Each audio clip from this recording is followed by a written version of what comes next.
TNPSC Group 4 Group 2 எக்ஸாமுக்கு ஜிஎஸ்க்கு syllabus wise videos பார்த்துக்கிட்டு இருக்கோம். யூனிட் 4 இந்தியன் பாலிட்டிக்கு டாபிக் 1ல் இந்திய அரசியலமைப்பு, அரசியலமைப்பின் முகவுரை, அரசியலமைப்பின் முக்கிய கூறுகள், குடியுரிமை, அடிப்படை உரிமைகள், அடிப்படை கடமைகள், அரசின் நெறிமுறை கோட்பாடுகள், இது எல்லாமே படித்து முடிக்கிறதுக்கு 450 வினாக்கள் படித்தா போதும்னு சொல்லியிருந்தோம்.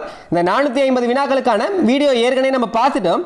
இன்னும் நீங்கள் பார்க்கலன்னா இதுக்கான பிளேலிஸ்ட் லிங்க் வந்து டிஸ்கிரிப்ஷன்லேயே இருக்குது, கிளிக் பண்ணி பாருங்கள். இந்த 450 வினாக்கள் எதை உள்ளடக்கி இருக்கும்னா இந்த 3 பாடத்தையுமே நம்ம கம்ப்ளீட்டாக படித்து முடிச்சிருப்போம். இந்த 3 பாடத்தில் என்னெல்லாம் பார்த்துருப்போம்னா லைன் பை லைன் கொஸ்டின் பார்த்துருப்போம், அதுக்கான புத்தக வினாக்கள் பார்த்துருப்போம். அது மட்டும் இல்லாமல் இந்த டாபிக் 1 இது ஃபுல்லாத்துக்குமே அவுட் சோர்சஸ் பார்த்துருப்போம். இப்போ என்ன பார்க்க போகிறோம்னா இந்த டாபிக் 1க்கான ப்ரீவியஸ் இயர் கொஸ்டின் பேப்பர் பார்க்க போகிறோம். அதாவது அரசியலமைப்பு உருவாக்கம், முகவுரை, முக்கிய கூறுகள், குடியுரிமை, அடிப்படை உரிமைகள், அடிப்படை கடமைகள், அரசின் நெறிமுறை கோட்பாடுகள், இது எல்லாத்துக்குமான ப்ரீவியஸ் இயர் கொஸ்டின் பேப்பர் பார்க்க போகிறோம். எப்போலேருந்து எப்போ வரையும்னா டிஎன்பிஎஸ்சி 2012லேருந்து 2025 வரையும் கேட்கப்பட்ட ப்ரீவியஸ் இயர் கொஸ்டின் பேப்பர் ஃபுல்லாகவே பார்க்க போகிறோம். மொத்தமாக இந்த டாபிக் 1க்கு மட்டும் எவ்வளோ கொஸ்டின் இருக்குன்னா 200 கொஸ்டின் இருக்குது. இந்த 200 கொஸ்டின் தான் இந்த வீடியோவில் பார்க்க போகிறோம். ஸோ வீடியோ கடைசி வரையும் பாருங்கள், ரொம்ப ரொம்ப முக்கியமானது, ஸ்கிப் பண்ணாமல் பாருங்கள். கண்டிப்பாக இந்த வீடியோ யூஸ்ஃபுல்லாக இருக்கும். மறக்காமல் ஒரு லைக் பண்ணிடுங்க. நீங்கள் எவ்வளோ பேர் சப்போர்ட் பண்ணுறீங்களோ அடுத்தடுத்த வீடியோ மேக் பண்ணுறதுக்கு எங்களுக்கு யூஸ்ஃபுல்லாக இருக்கும். இன்னும் நீங்கள் வாட்ஸ்அப் குரூப்பில் ஜாயின் பண்ணிக்கோங்க. அதுக்கான லிங்க்குமே உங்களுக்கு ஃபர்ஸ்ட் கமெண்ட்ல டிஸ்கிரிப்ஷன்லேயே கொடுத்துருப்போம், கிளிக் பண்ணி ஜாயின் பண்ணிக்கோங்க. நம்ம அப்டேட் பண்ணுற ஒவ்வொரு வீடியோவுமே வாட்ஸ்அப் குரூப்லேயே வரும். ஸோ நீங்கள் ஈஸியாக தெரிஞ்சுக்கலாம்.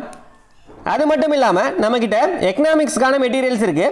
6th-லேருந்து 12th வரைக்குமான எக்கனாமிக்ஸ் மெட்டீரியல்ஸ் இருக்குது. ஸோ வேணுன்றவங்க மட்டும் டிஸ்கிரிப்ஷன்லாம் ஃபஸ்ட் கமெண்ட்லேயே வாட்ஸ்அப் நம்பர் இருக்கும், உங்கள் நேம் சொல்லி பொருளாதாரம் அப்படின்னு டெக்ஸ்ட் பண்ணுங்கள், டீட்டெயில் சொல்லுவோம். இப்போ வீடியோக்குள்ளே போகலாம். இந்திய அரசியலமைப்பில் அரசியலமைப்பு நிர்ணய சபை ஏற்படுத்தப்பட்ட ஆண்டு 1946. இந்திய அரசியலமைப்பில் அரசியலமைப்பு நிர்ணய சபை ஏற்படுத்தப்பட்ட ஆண்டு எப்போனா 1946. ஏற்படுத்தப்பட்ட ஆண்டு நாளும் உருவாக்கப்பட்ட ஆண்டு நாளும் ஒன்று தான். ஏற்றுக்கொள்ளப்பட்ட ஆண்டு எப்போன்னு கேட்டாங்கன்னா 1949 நவம்பர் 26. இதே நடைமுறைப்படுத்தப்பட்ட ஆண்டு எப்போன்னு கேட்டாங்கன்னா 1950 ஜனவரி 26. உருவாக்கப்பட்ட ஆண்டு எப்போன்னு கேட்டாங்கன்னா 1946. ஏற்றுக்கொள்ளப்பட்ட ஆண்டு எப்போன்னு கேட்டாங்கன்னா 1949 நவம்பர் 26. நடைமுறைப்படுத்தப்பட்ட ஆண்டு எப்போன்னு கேட்டாங்கன்னா 1950 ஜனவரி 26. அரசியலமைப்பின் முதல் கூட்டம் எந்த ஆண்டு நடைபெற்றதுன்னா 1946 டிசம்பர் 9. 9 டிசம்பர் 1946 நடைபெற்ற அரசியல் நிர்ணய சபையின் முதல் கூட்டம் யார் தலைமையில் நடைபெற்றது? டாக்டர் சச்சிதானந்த சின்ஹா தலைமையில் 9 டிசம்பர் 1946 நடைபெற்ற அரசியல் நிர்ணய சபையின் முதல் கூட்டம் யார் தலைமையில் நடைபெற்றதுன்னா டாக்டர் சச்சிதானந்த சின்ஹா தலைமையில். இவர் யாருன்னா அரசியல் நிர்ணய சபையின் தற்காலிக தலைவராக இருந்தவர். தற்காலிக தலைவராக இருந்தவர் யாருன்னா டாக்டர் சச்சிதானந்த சின்ஹா. தலைவராக இருந்தவர் யாருன்னு கேட்டாங்கன்னா டாக்டர் ராஜேந்திர பிரசாத். இந்தியாவிற்கு ஒரு அரசியலமைப்பை உருவாக்குவதற்கு அரசியல் நிர்ணய சபையை இந்தியர்கள் பெற்றிருக்க வேண்டும் என்ற கருத்தை முதலில் கூறியவர் எம்.என். ராய். இந்தியாவிற்கு ஒரு அரசியலமைப்பை உருவாக்குவதற்கு அரசியல் நிர்ணய சபையை இந்தியர்கள் பெற்றிருக்க வேண்டும் என்ற கருத்தை முதலில் கூறியவர் யார்னா எம்.என். ராய். பின்வரும் நபர்களில் யார் அரசியலமைப்பு நிர்ணய சபையின் தற்காலிக தலைவராக முதல் கூட்டத்தில் தேர்ந்தெடுக்கப்பட்டார்? சச்சிதானந்த சின்ஹா. தற்காலிக தலைவராக தேர்ந்தெடுக்கப்பட்டவர் யார்னா சச்சிதானந்த சின்ஹா. சரியான விடையை தேர்ந்தெடு. 1. இந்திய அரசியலமைப்பு ஒரு எழுதப்பட்ட அரசியலமைப்பு. 1 வந்து சரி. இந்திய அரசியலமைப்பு ஒரு எழுதப்பட்ட அரசியலமைப்பு. 1 வந்து சரி. 2. இந்திய அரசியலமைப்பு நெகிழும் மற்றும் நெகிழா இயல்புடையது. 2 சரிதான். இந்திய அரசியலமைப்பு நெகிழும் மற்றும் நெகிழா இயல்புடையது. 2 சரிதான். 3. இந்திய அரசியலமைப்பு மதச்சார்பற்ற நாட்டை ஏற்படுத்தியுள்ளது. 3 சரி. 4. இந்திய அரசியலமைப்பு கூட்டாட்சி முறை அரசுக்கு எதிரானது. 4 வந்து தவறு. இந்திய அரசியலமைப்பு கூட்டாட்சி முறை அரசாங்கத்தை ஏற்படுத்தும், இதில் எதிரானது அப்படின்னு கொடுத்துருக்காங்க. இப்போ கூற்று 1 2 3 மட்டும்தான் சரி, 4 வந்து தவறு. ஆப்ஷன் வந்து டி 1 2 மற்றும் 3 சரி, இதுதான் சரியானது. எந்த சட்டம் இந்தியாவிற்கு மாநில சுயாட்சி அதிகாரத்தை வழங்கியது? இந்திய அரசாங்க சட்டம். எந்த சட்டம் இந்தியாவிற்கு மாநில சுயாட்சி அதிகாரத்தை வழங்கியதுன்னா இந்திய அரசாங்க சட்டம். எந்த வருடம்னு கேட்டாங்கன்னா 1935. கீழ்கண்டவற்றில் எது சரியாக பொருந்தவில்லை அப்படின்னு கேட்டிருக்காங்க. 1. அரசியலமைப்பு நிர்ணய சபையின் முதல் கூட்டம் டிசம்பர் 9, 1946. 1 வந்து சரி. அரசியலமைப்பின் முதல் கூட்டம் எந்த ஆண்டுனா டிசம்பர் 9, 1946. இது 1 வந்து சரி. 2வது, நேரு முக்கிய நோக்கங்கள் தீர்மானம் அரசியலமைப்பு நிர்ணய சபையில் கொண்டு வந்தது நவம்பர் 13, 1946ன்னு சொல்லியிருக்காங்க. 2 வந்து தவறு. நேரு முக்கிய நோக்கங்கள் தீர்மானம் அரசியலமைப்பு நிர்ணய சபையில் கொண்டு வந்த ஆண்டு எப்போனா டிசம்பர் 13, 1946. இல்லை, டிசம்பருக்கு பதிலாக நவம்பர் கொடுத்துருக்காங்க. 2 வந்து தவறு. இது முக்கியமானது தான். நேரு முக்கிய நோக்கங்கள் தீர்மானம் அரசியலமைப்பு நிர்ணய சபையில் கொண்டு வந்த ஆண்டு எப்போனா டிசம்பர் 13, 1946 தான் சரியானது. அதில் நவம்பர் 13, 1946ன்னு கொடுத்துருக்காங்க. 2 வந்து தவறு. 3. அரசியலமைப்பு நிர்ணய சபையின் இறுதி கூட்டம் எந்த ஆண்டுனா ஜனவரி 24, 1950. 4. அரசியலமைப்பு நிர்ணய சபை தேசிய கொடியை ஏற்றுக்கொண்ட நாள் எப்போனா ஜூலை 22, 1947. இதில் கொடுத்துருக்க ஆண்டுகள் எல்லாமே முக்கியமானது தான். அரசியலமைப்பு நிர்ணய சபையின் முதல் கூட்டம் எந்த ஆண்டுனா டிசம்பர் 9, 1946. ஜவஹர்லால் நேருவின் குறிக்கோள் தீர்மானம் எந்த ஆண்டுனா டிசம்பர் 13, 1946. இதுதான் சரியானது. அரசியலமைப்பு நிர்ணய சபையின் இறுதி கூட்டம் எந்த ஆண்டுனா ஜனவரி 24, 1950. அரசியலமைப்பு நிர்ணய சபை தேசிய கொடியை ஏற்றுக்கொண்ட நாள் எப்போனா ஜூலை 22, 1947. கொஸ்டின் என்ன கேட்டிருக்காங்கன்னா, கீழ்கண்டவற்றில் எது சரியாக பொருந்தவில்லை அப்படின்னு கேட்டிருக்காங்க. பொருந்தாது எதுனா பி தான். ஆன்சர் வந்து தப்பாக கொடுத்துருக்காங்க. நவம்பர் 13, 1946ன்னு கொடுத்துருக்காங்க. சரியானது என்னென்னா டிசம்பர் 13, 1946. இந்திய அரசமைப்பு எப்பொழுது அரசமைப்பு பேரவையில் ஏற்றுக்கொள்ளப்பட்டது?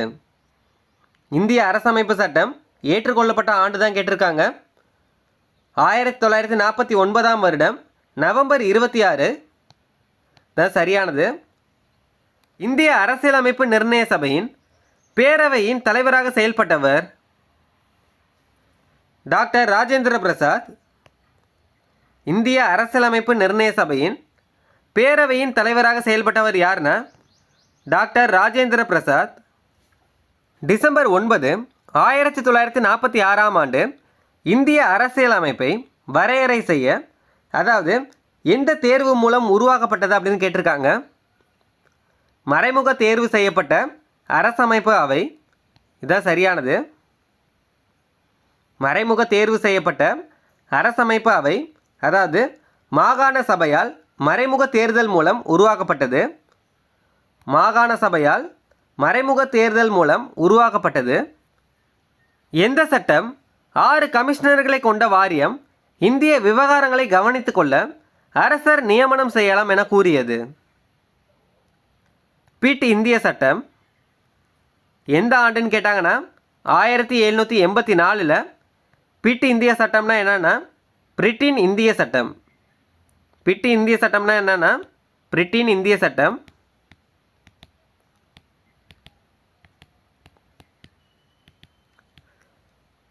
ஒழுங்குமுறை சட்டம் எந்த ஆண்டுன்னு கேட்டாங்கன்னா 1773. இந்திய அரசியலமைப்பு நடைமுறைக்கு வந்த ஆண்டு 1950 ஜனவரி 26. ஸ்டார் போட்டிருக்க வினாக்கள் எல்லாமே முக்கியமான வினாக்கள். இந்திய அரசியலமைப்பு நடைமுறைக்கு வந்த ஆண்டு எப்போனா 1950 ஜனவரி 26. ஏற்றுக்கொள்ளப்பட்ட ஆண்டு வந்து நவம்பர் 26, 1949. சுதந்திர இந்தியாவின் முதல் சட்ட அமைச்சராக பொறுப்பேற்றவர்? Doctor PR Ambedkar. சுதந்திர இந்தியாவின் முதல் சட்ட அமைச்சராக பொறுப்பேற்றவர் யாருன்னா டாக்டர் பிஆர் அம்பேத்கர். அரசமைப்பு நிர்ணய சபையின் பிராந்திய அரசமைப்பு கமிட்டியின் தலைவராக இருந்தவர்? சர்தார் வல்லபாய் பட்டேல். அரசமைப்பு நிர்ணய சபையின் பிராந்திய அரசமைப்பு கமிட்டியின் தலைவராக இருந்தவர் யாருன்னா சர்தார் வல்லபாய் பட்டேல். அடுத்தது பொருத்தமற்ற இணையை கண்டுபிடி அப்படின்னு சொல்லியிருக்காங்க. இந்திய அரசு செயலர், அதாவது இந்திய அரசு சட்டம் 1858ன்னு கொடுத்துருக்காங்க. ஒன்று சரி. மாகாணங்களில் சட்டமன்றங்கள் ஏற்படுத்தப்பட்டது 1892. 2 தவறு. மாகாணங்களில் சட்டமன்றங்கள் ஏற்படுத்தப்பட்ட ஆண்டு எப்போனா 1861. இதில் 1892ன்னு கொடுத்துருக்காங்க. 2 தவறு. 3 மத்தியில் ஈரவை சட்டமன்றம் அமைப்பு 1919. 3 சரி. 4 மாகாண தன்னாட்சி அறிமுகம் 1935. 4 சரிதான். இல்லை பொருத்தமற்ற இணை எதுன்னு கேட்டிருக்காங்க. 2 தான் பொருத்தமற்ற இணை. இந்திய அரசியலமைப்பு எந்த ஆண்டு ஏற்றுக்கொள்ளப்பட்டது? ஏற்கனவே பார்த்த வினாதான்.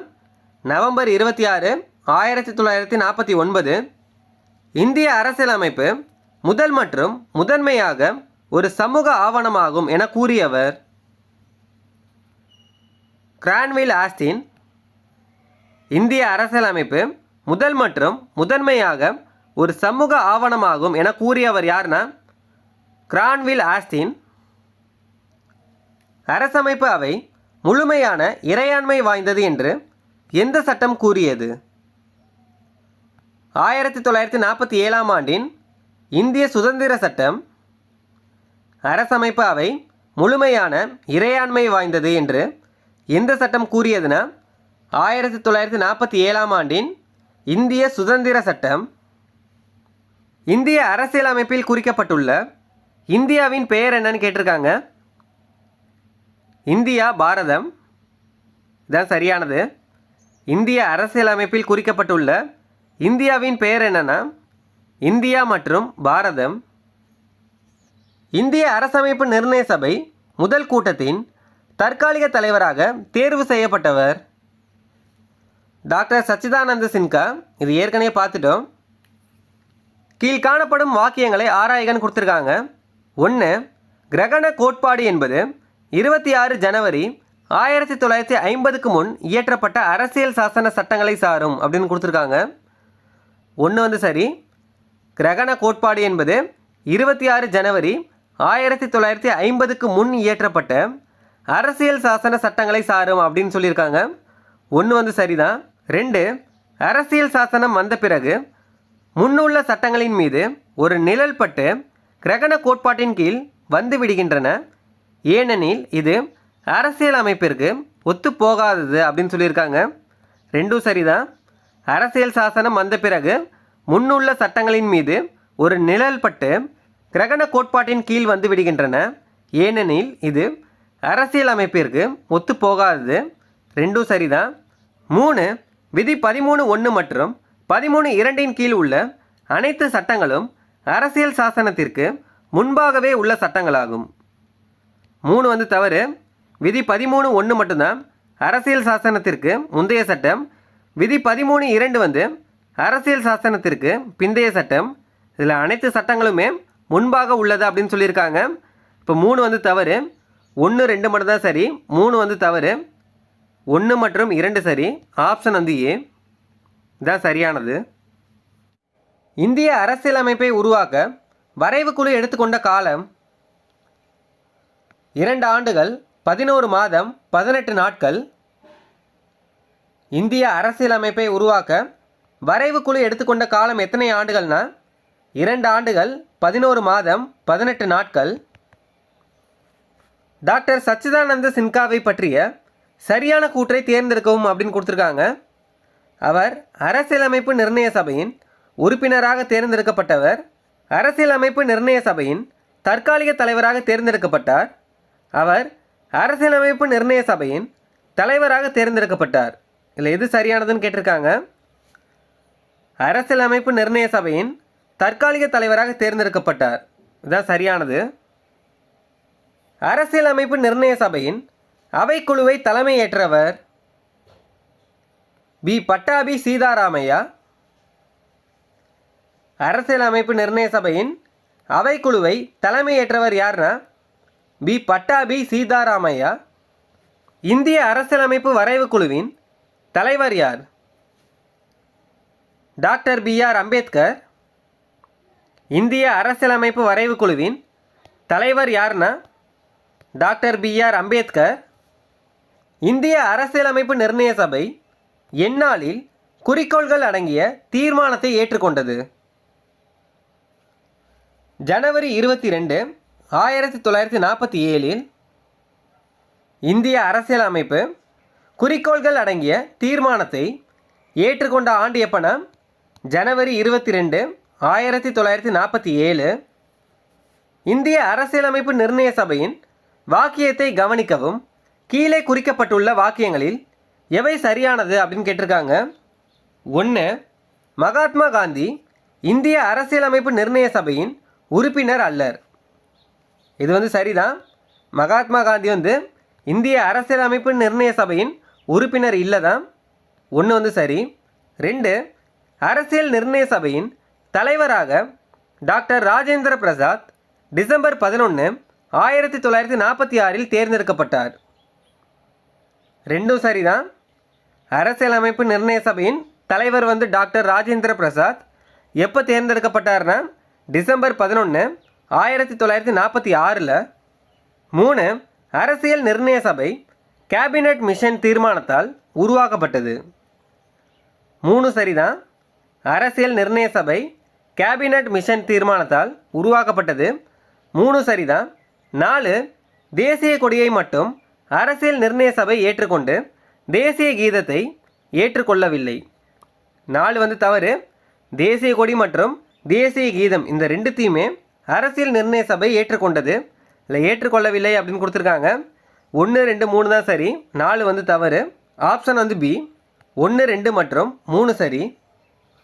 1909 இந்திய அரசியலமைப்பில் அதிகார பங்கீடு எந்த சட்டத்தின் அடிப்படையில் வழங்கப்பட்டுள்ளது? இந்திய அரசாங்க சட்டத்தின்படி எந்த வருடம்னா 1935. 1909 இந்திய அரசியலமைப்பில் அதிகார பங்கீடு எந்த சட்டத்தின் அடிப்படையில் வழங்கப்பட்டதுன்னா இந்திய அரசாங்க சட்டத்தின்படி 1935. இந்திய அரசியலமைப்பு நிர்ணய சபை யாருடைய முன்மொழிவின் அடிப்படையில் ஏற்படுத்தப்பட்டது? கேபினட் மிஷன் திட்டத்தின் அடிப்படையில், அதாவது பிரித்தானிய அமைச்சரவை குழு முன்மொழிவின் அடிப்படையில். பிரித்தானிய அமைச்சரவை குழு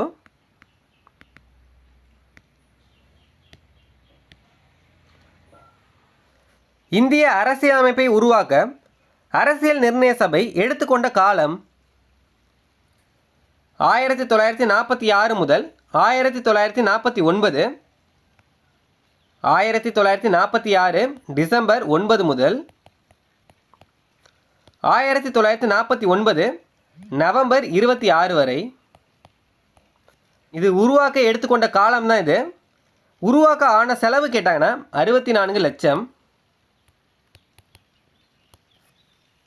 1946 ஆங்கிலேயர்களால் நியமிக்கப்பட்ட அமைச்சரவை தூதுக்குழுவின் உறுப்பினர்களின் எண்ணிக்கை 3 பேர்.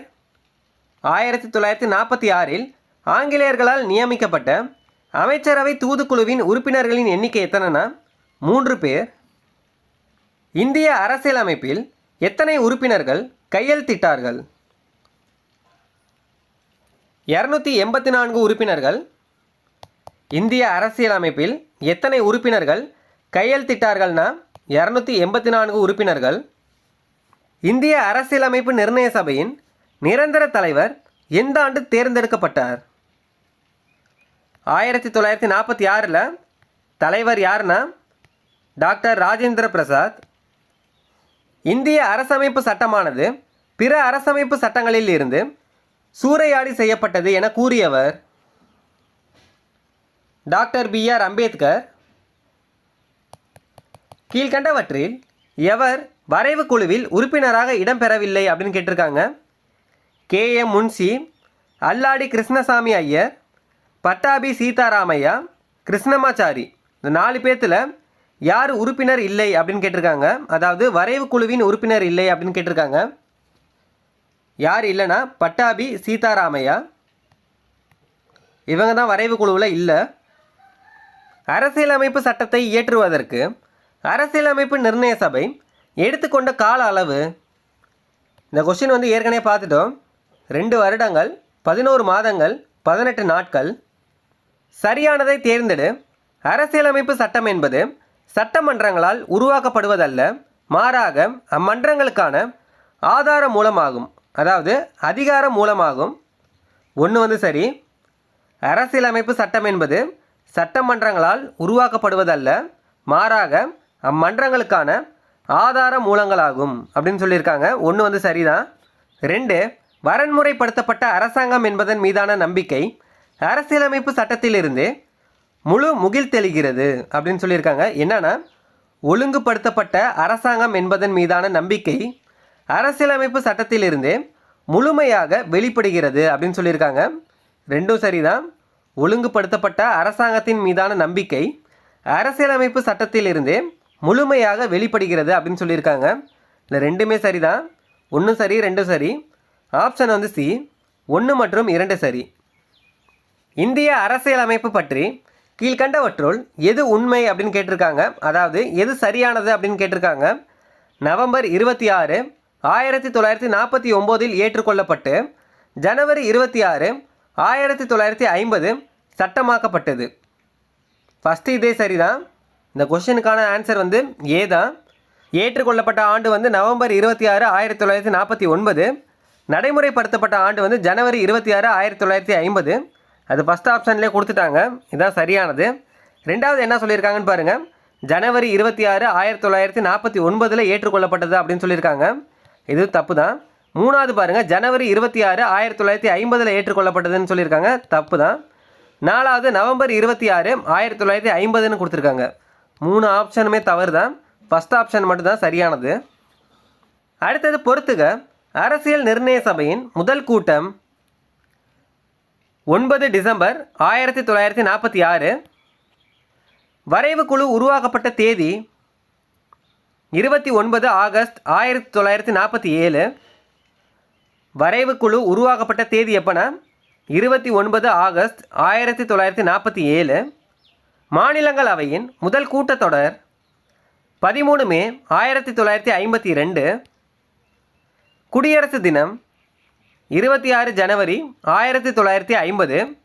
இது அப்படியே தலைகளை கொடுத்துருக்காங்க. ஆப்ஷன் வந்து ஏ, 4, 3, 2, 1. அரசியல் நிர்ணய சபையின் முதல் கூட்டம் வந்து 9 டிசம்பர் 1946. வரைவு குழு உருவாக்கப்பட்ட தேதி எப்போனா 29 ஆகஸ்ட் 1947. மாநிலங்களவையின் முதல் கூட்டத்தொடர் எப்போனா 13 மே 1952. குடியரசு தினம் வந்து தெரியும், 26 ஜனவரி 1950. கீழ்காணும் எவருடன் இந்த மேற்கோள்களை தொடர்பு படுத்தலாம் அப்படின்னு கேட்டிருக்காங்க. 1, கல்வி அறிவு பெறு, அமைப்பாக ஒன்று திரள், கிளர். 2, நான் விரும்பும் மதமானது சுதந்திரம், சமத்துவம், சகோதரத்துவம் ஆகியவற்றை போதிக்கும். 3, வாழ்க்கை என்பது உயரியதாக இருக்க வேண்டுமே தவிர நீளமானதாக அல்ல. இது 3மே யாருடையதுன்னா டாக்டர் பாபா சாஹிப் அம்பேத்கர், அதாவது டாக்டர் BR அம்பேத்கர் இவரை தான் சொல்லியிருக்காங்க. பாபா சாஹிப்னா என்னென்னா மதிப்பிற்குரிய தந்தை அப்படின்றது தான் பொருள். யாருடையதுன்னா டாக்டர் BR அம்பேத்கர் உடையது. பின்வரும் எந்த குழு மைய அரசு வலிமை குறைவாகவும் மாநில அரசுகள் அதிகாரமான சுதந்திரத்தோடு செயல்படுவதற்கு வித்திட்டது அப்படின்னு கேட்டிருக்காங்க. எந்த குழுன்னு கேட்டிருக்காங்க. 1946 கேபினட் பணிக்குழு. பின்வரும் எந்த குழு மைய அரசு வலிமை குறைவாகவும் மாநில அரசுகள் அதிகாரமான சுதந்திரத்தோடு செயல்படுவதற்கு வித்திட்டதுன்னா 1946 கேபினட் பணிக்குழு. மனித இனங்களின் அருங்காட்சியகம் என அழைக்கப்படுவது. இந்தியா மனித இனங்களின் அருங்காட்சியகம் என அழைக்கப்படுவது எதுனா இந்தியா. எந்த வழக்கில் இந்திய உச்சநீதிமன்றம் முகவுரை என்பது இந்திய அரசியல் சாசனத்தின் ஒரு பகுதிதான் என்று தீர்ப்பு வழங்கியது? கேசவநந்தா பாரதி வழக்கு. எந்த ஆண்டு தீர்ப்பு வழங்கியதுன்னு கேட்டாங்கன்னா 1973. எந்த வழக்கில் இந்திய உச்சநீதிமன்றம் முகவுரை என்பது இந்திய அரசியல் சாசனத்தின் ஒரு பகுதிதான் என்று தீர்ப்பு வழங்கியதுன்னா கேசவநந்தா பாரதி வழக்கு. எந்த ஆண்டுன்னு கேட்டாங்கன்னா 1973. இந்திய அரசியல் அமைப்பின் முகவுரையில் ஒருமைப்பாடு என்ற வார்த்தை சேர்க்கப்பட்ட ஆண்டு 1976. இந்திய அரசியலமைப்பின் முகவுரையில் ஒருமைப்பாடு என்ற வார்த்தை சேர்க்கப்பட்ட ஆண்டு எப்பனா 1976. எந்த திருத்த சட்டம்னு கேட்டாங்கன்னா 42வது திருத்த சட்டம்.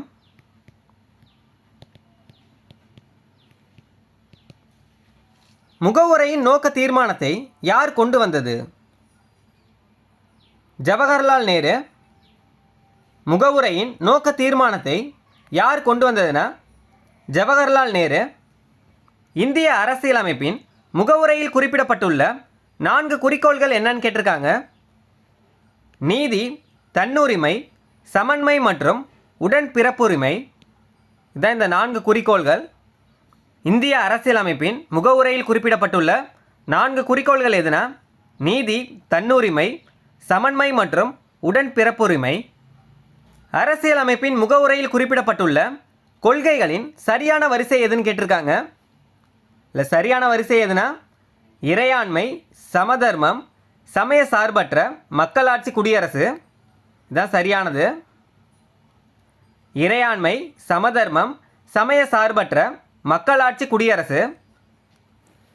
இந்திய அரசியலமைப்பின் முன்னுரையில் பயன்படுத்தப்படும் சகோதரத்துவம் என்ற சொல் தொடர்பான கீழ்காணும் கூற்றுகளில் சரியானவற்றை தேர்வு செய்யும்னு கொடுத்துருக்காங்க. 1 அது பிராந்தியவாதத்திற்கு இடமளிக்காது. 2 அது வகுப்புவாதத்திற்கு இடமளிக்கும். 3 அது சாதியவாதத்திற்கு இடமளிக்காது.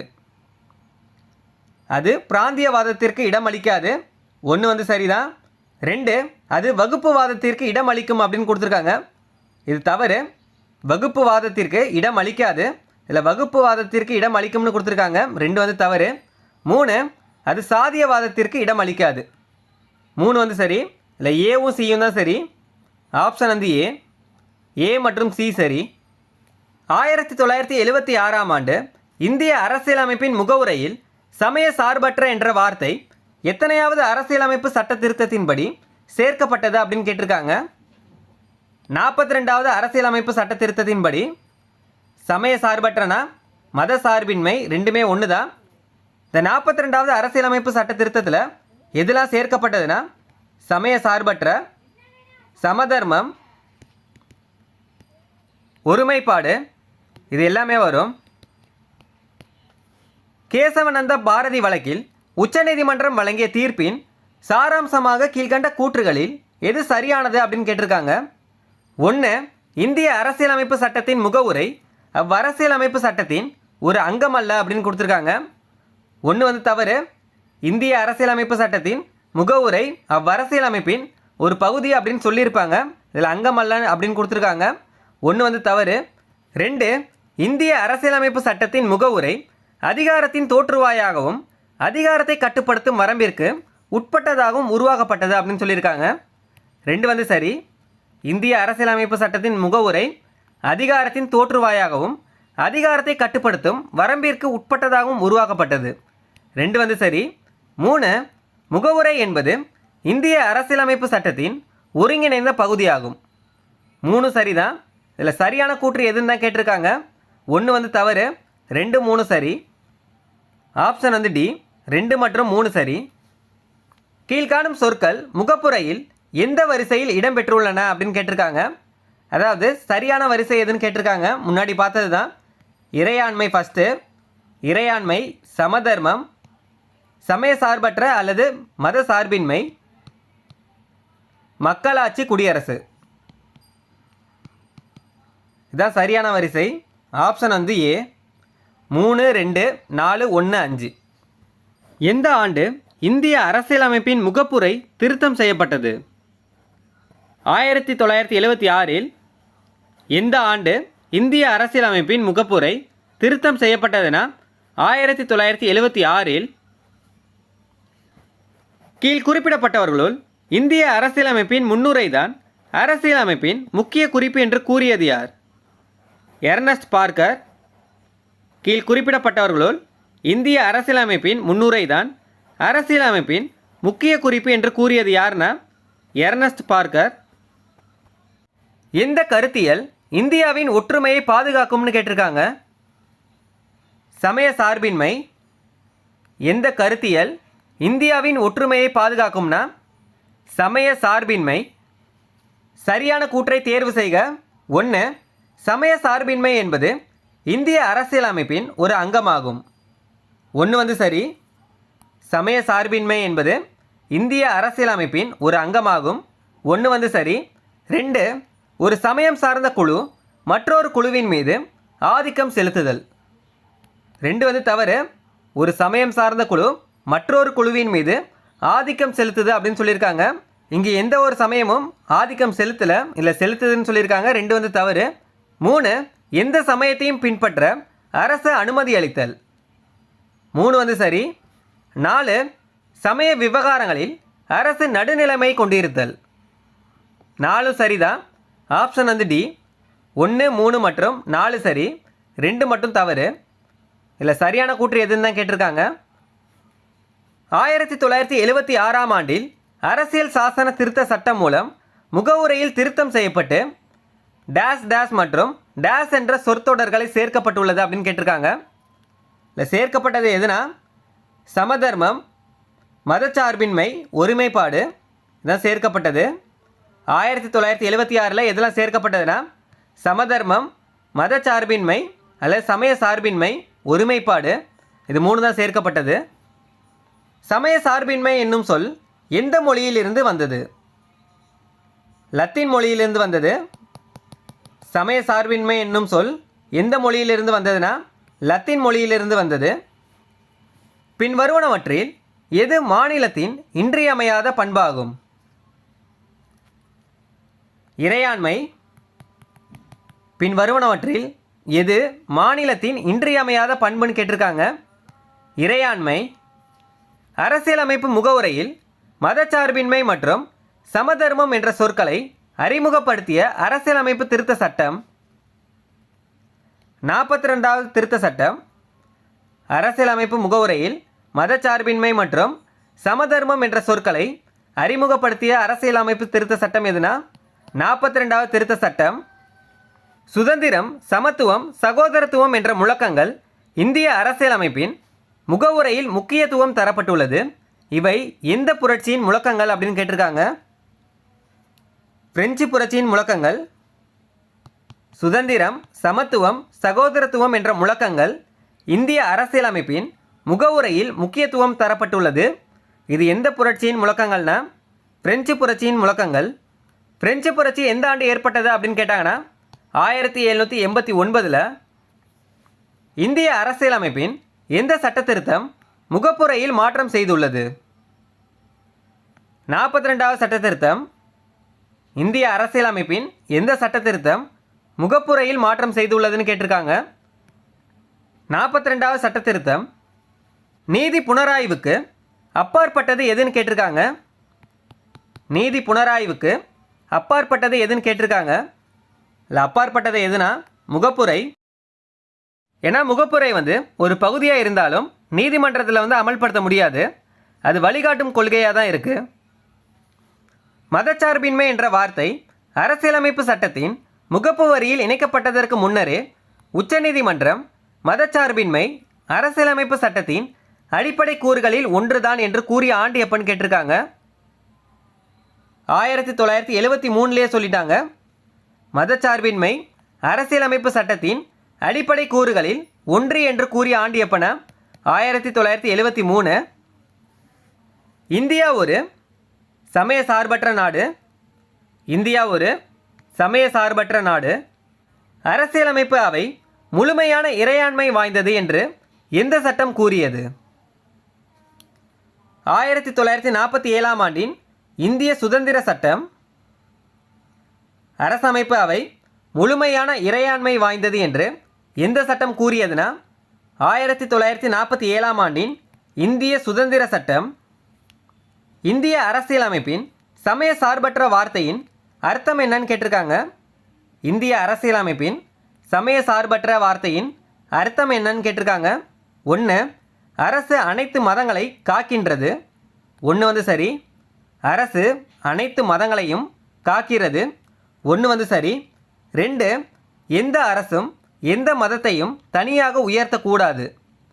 2 சரிதான்.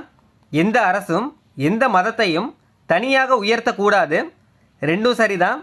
3 சமய சார்பற்ற என்ற சொல் அரசியலமைப்பின் அடிப்படையாகும். 3 சரிதான். சமய சார்பற்ற என்ற சொல் அரசியலமைப்பின் அடிப்படையாகும். 3 சரிதான். அரசு அனைத்து மதங்களையும் புறக்கணிக்கிறது. 4 தவறு. அரசு அனைத்து மதங்களையும் புறக்கணிக்கிறது அப்படின்னு கொடுத்துருக்காங்க. புறக்கணிக்கலை. 4 தவறு. இதில் 3 தான் சரி. 4 தவறு. Option C. 1 2 3 மட்டும்தான் சரி. 4 மட்டும் தவறு. இதுதான் சரியானது. பின்வரும் எந்த கூற்று என்.ஏ. பல்கிவாலாவோடு தொடர்புடையது அப்படின்னு கேட்டிருக்காங்க. முகவுரை அரசியலமைப்பின் அடையாள அட்டை. இதுதான் இதோட தொடர்புடையது. பின்வரும் எந்த கூற்று என்.ஏ. பல்கிவாலாவோடு தொடர்புடையது அப்படின்னு கேட்டிருக்காங்க. முகவுரை அரசியலமைப்பின் அடையாள அட்டை என்று சொன்னது யாருன்னா என்.ஏ. பல்கிவாலா. பின்வரும் வாக்கியங்களில் 42வது இந்திய அரசியலமைப்பு திருத்தத்துடன் பொருந்தாத கூற்று எதுன்னு கேட்டிருக்காங்க. 1 சமய சார்பற்ற என்ற வார்த்தை அரசியலமைப்பு முகவுரையில் சேர்க்கப்பட்டது. 1 சரி. சமய சார்பற்ற என்ற வார்த்தை அரசியலமைப்பு முகவுரையில் சேர்க்கப்பட்டது. 1 சரி. 2 அரசாங்கம் அனைத்து சமயங்களையும் சமமாக பாதுகாத்தது. 2 சரிதான். 3 சமய சார்பற்ற மற்றும் சோசியலிச என்ற வார்த்தைகளுக்கு முக்கியத்துவம் கொடுக்கப்பட்டது. 3 சரிதான். 4 சில திருத்தங்கள் முகப்புரையில் கடைசி பத்தியில் ஏற்பட்டது. 4 தவறு. திருத்தங்கள் மேற்கொள்ளப்பட்டது, ஆனால் சில திருத்தங்கள் முகப்புரையின் கடைசி பத்தியில் அப்படின்னு சொல்லியிருக்காங்க. கடைசி பத்தியில் எந்த திருத்தங்களும் பண்ணல. இப்போ 4 தான் தவறு. இல்லை பொருந்தாத கூற்று எதுன்னு கேட்டிருக்காங்க. 4 தான் பொருந்தாது. அரசியலமைப்பின் முகப்புரை என்பது அரசியலமைப்பின் அரசியல் ஜாதகம் என கூறியவர் கே.எம். முன்சி. அரசியலமைப்பு முகப்புரை என்பது அரசியலமைப்பின் அரசியல் ஜாதகம் என கூறியவர் யாருன்னா கே.எம். முன்சி. அடுத்தது பொறுத்துக. இறையாண்மை முற்றிலும் அரசியல் சுதந்திரம் மற்றும் இறை அதிகாரம் தான் சரியானது. இறையாண்மைனா முற்றிலும் அரசியல் சுதந்திரம் மற்றும் இறை அதிகாரம். பொதுநல கோட்பாடு எல்லாவித வேற்றுமையையும் தகர்த்த சமய மாற்றத்தை உருவாக்குதல். பொதுநல கோட்பாடு எல்லாவித வேற்றுமையையும் தகர்த்த சமய மாற்றத்தை உருவாக்குதல். மதச்சார்பற்ற எந்த மதத்தை வேண்டுமானாலும் பின்பற்ற பறைச்சாற்ற சுதந்திரம். ஜனநாயகம் மக்களால் மக்களுக்காக மக்களை செய்யும் ஆட்சி. இல்லை சரியானது எதுனா ஏதான். 4 1 3 2. இறையாண்மைனா முற்றிலும் அரசியல் சுதந்திரம் மற்றும் இறை அதிகாரம். பொதுநல கோட்பாடு எல்லாவித வேற்றுமையையும் தகர்த்த சமூக மாற்றத்தை உருவாக்குதல். மதச்சார்பற்ற எந்த மதத்தை வேண்டுமானாலும் பின்பற்ற பறைச்சாற்ற சுதந்திரம். ஜனநாயகம் மக்களால் மக்களுக்காக மக்களை செய்யும் ஆட்சி. கீழே கொடுக்கப்பட்டுள்ள இந்திய அரசியலமைப்பு முகவுரை பற்றிய வாக்கியங்களில் தவறானது எதுன்னு கேட்டிருக்காங்க. கீழே கொடுக்கப்பட்டுள்ள இந்திய அரசியலமைப்பு முகவுரை பற்றிய வாக்கியங்களில் தவறானது எதுன்னு தான் கேட்டிருக்காங்க. 1 ஜவஹர்லால் நேரு அவர்கள் இதனை அரசியல் சாசனத்தின் அடையாள அட்டை என்று கூறினார். 1 தவறு. அரசியல் சாசனத்தின் அடையாள அட்டை அப்படின்னு யார் சொன்னார்னா என்.ஏ. பல்கிவாலா. அரசியல் சாசனத்தின் அடையாள அட்டை என்று சொன்னவர் யாருன்னா என்.ஏ. பல்கிவாலா. இதில் ஜவஹர்லால் நேருன்னு கொடுத்துருக்காங்க. 1 தவறு. 2 இது அரசியல் சாசனத்தின் அதிகாரத்தை வெளிப்படுத்துகிறது. 2 சரி.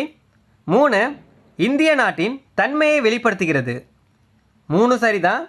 4 இந்திய அரசியல் சாசனத்தின் கொள்கைகளை வெளிப்படுத்துகிறது. இல்லை 4 சரிதான். 1 மட்டும்தான் தவறு. இல்லை கேட்டிருக்கிறது என்னன்னா தவறானது எதுன்னு தான் கேட்டிருக்காங்க. 1 மட்டும்தான் தவறு. ஆப்ஷன் வந்து பி, 1 மட்டும் தவறு. இந்தியா எந்த ஆண்டு இறையாண்மை கொண்ட நாடாக உருவானது? 15 ஆகஸ்ட் 1947 சுதந்திர தினம் அன்று இந்தியா எந்த ஆண்டு இறையாண்மை கொண்ட நாடாக உருவானதுன்னா 15 ஆகஸ்ட் 1947. இந்தியாவின் முழுமையான இறையாண்மை அதிகாரம் பெற்று இருப்பது இந்திய மக்கள். இந்தியாவின் முழுமையான இறையாண்மை அதிகாரம் பெற்று இருப்பது யாருன்னா இந்திய மக்கள். அரசியலமைப்பின் மற்றொரு துணிச்சலான கூறு என்னவென்றால் இது மதச்சார்பற்ற அரசை நிறுவ முயல்கிறது. கீழ்காணும் கூற்றுகளில் மதச்சார்பற்ற கருத்துக்களில் பொருத்தமற்றது எதுன்னு கேட்டிருக்காங்க. கீழ்காணும் கூற்றுகளில் மதச்சார்பற்ற கருத்துக்களில் பொருத்தமற்றது எதுன்னு கேட்டிருக்காங்க. 1 மத சமத்துவம் வழங்கப்பட்டுள்ளது. 1 வந்து சரிதான்.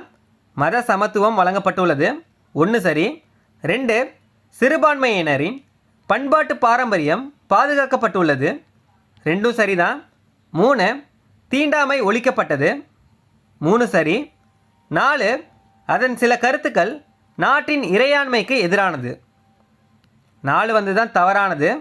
பொருந்தாது எதுனா 4 அதன் சில கருத்துக்கள் நாட்டின் இறையாண்மைக்கு எதிரானது அப்படின்னு கொடுத்துருக்காங்க. 4 தான் தவறானது. 42வது அரசமைப்பு திருத்த சட்டம் இந்திய அரசமைப்பு சாசனத்தின் முகவுரையில் 3 புதிய சொற்களை சேர்த்தது. பின்வருவனவற்றுள் எது தவறானது அப்படின்னு கேட்டிருக்காங்க. இதில் தவறானது எதுன்னு பாருங்கள். 3 சொற்கள் எது சேர்த்ததுன்னா சமதர்மம், சமய சார்பின்மை, ஒருமைப்பாடு. இதான் அந்த 3 சொற்கள். சோசியலிஸ்ட் அப்படின்னா சமதர்மம், மதச்சார்பற்ற அப்படின்னாலும் சமய சார்பின்மைனாலும் ஒன்று தான். ஒருமைப்பாடு. இப்போ 3 சொற்களுமே இருக்குது. இதில் பொருந்தாது எதுன்னு பாருங்கள். மக்களாட்சியுடைய இதான் பொருந்தாது, இதான் தவறானது. சோசியலிஸ்ட்னாலும் சமதர்மம்னாலும் ஒன்று தான். மதச்சார்பற்ற அல்லது சமய சார்பின்மையினாலும் ஒன்று தான். ஒருமைப்பாடு இல்லை பொருந்தாது வந்து மக்களாட்சியுடைய. கீழ்கண்ட எந்த நாட்டு அரசியலமைப்புடன் இந்திய அரசியலமைப்பின் முகவுரை பெரும்பகுதி ஒத்துள்ளது? அமெரிக்க அரசியலமைப்பு முகவுரையுடன். இது முக்கியமானது. 1976 இந்திய அரசியலமைப்பின் முகப்புரையில் சேர்க்கப்பட்ட கூற்று எதுன்னு கேட்டிருக்காங்க. இப்போ பார்த்தது தான் மதச்சார்பின்மை, சமதர்மம், ஒருமைப்பாடு. இல்லை 3மே சரிதான். இரட்டை இடர்பாடு என்பது இந்திய அரசியலமைப்பின் எந்த பிரிவின் கீழ் வருகிறதுன்னு கேட்டிருக்காங்க. பிரிவு 20(2). இரட்டை இடர்பாடு என்பது இந்திய அரசியலமைப்பின் எந்த பிரிவின் கீழ் வருகிறதுனா பிரிவு 20(2). கீழ்கண்ட எந்த வழக்கு இந்திய அரசியலமைப்பு பிரிவு 21 மற்றும் வாழ்வதற்கான உரிமையோடு நேரடியாக தொடர்பில்லாது எதுன்னு கேட்டிருக்காங்க. வாழ்வதற்கான உரிமையோடு நேரடியாக தொடர்பில்லாது எதுன்னு கேட்டிருக்காங்க.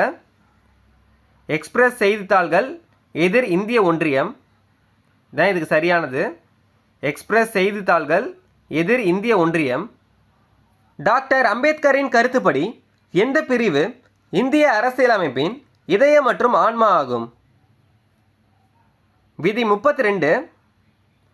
டாக்டர் அம்பேத்கரின் கருத்துப்படி எந்த பிரிவு இந்திய அரசியலமைப்பின் இதயம் மற்றும் ஆன்மான்னு கேட்டிருக்காங்க. பிரிவு 32. இந்த ஒரு விதி இல்லாவிட்டால் அரசியலமைப்பு வீண். 32வது அரசியலமைப்பு பிரிவை தவிர வேறு ஒன்றையும் குறிப்பிட மாட்டேன்.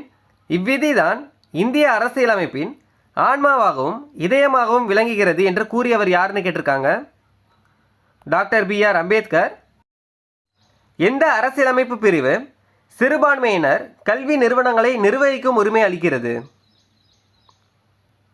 சட்டப்பிரிவு 30. சிறுபான்மையினர் கல்வி நிறுவனங்களை நிர்வகிக்கும் உரிமை அளிப்பது எதுனா சட்டப்பிரிவு 30. அடிப்படை உரிமைகளில் எந்த விதி பட்டங்கள் ஒழிப்பு பற்றியது? விதி 18.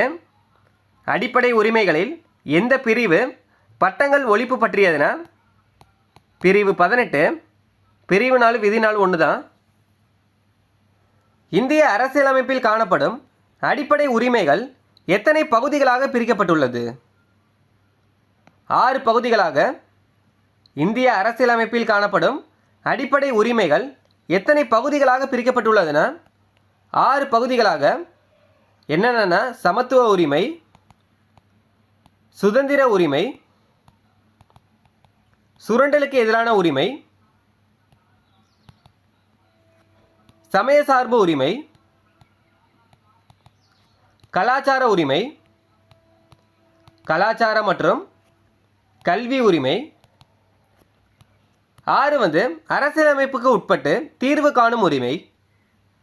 இந்திய அரசாங்கம் பாரத ரத்னா மற்றும் பத்மஸ்ரீ விருதுகளை எந்த பிரிவின் கீழ் உருவாக்கியுள்ளது? இந்திய அரசியல் சட்டப்பிரிவு 18. இந்திய அரசாங்கம் பாரத ரத்னா மற்றும் பத்மஸ்ரீ விருதுகளை எந்த பிரிவின் கீழ் உருவாக்கியுள்ளதுன்னா சட்டப்பிரிவு 18 கீழ். கலாச்சார மற்றும் கல்வி உரிமையை அளிக்கும் இந்திய அரசியலமைப்பு பிரிவுகள் எதுன்னு கேட்டிருக்காங்க. கலாச்சார மற்றும் கல்வி உரிமைகளை அளிக்கும் இந்திய அரசியலமைப்பு பிரிவுகள் எதுனா பிரிவு 29 மற்றும் 30. சட்டத்திற்கு முன் அனைவரும் சமம் என்று வலியுறுத்தும் அரசியலமைப்பு சட்டம் சட்டப்பிரிவு 14. சட்டத்திற்கு முன் அனைவரும் சமம் என்று வலியுறுத்தும் அரசியலமைப்பு சட்டப்பிரிவு எதுனா சட்டப்பிரிவு 14. இந்திய அரசியலமைப்பு சட்டப்படி தீண்டாமையை ஒழிக்கும் சட்டப்பிரிவு சட்டப்பிரிவு 17. இந்திய அரசியலமைப்பு சட்டப்படி தீண்டாமையை ஒழிக்கும் சட்டப்பிரிவு எதுனா சட்டப்பிரிவு 17. இந்திய அரசியலமைப்பில் எந்த பிரிவு பெண் கல்வி உரிமையை அளிக்கிறது? பிரிவு 15.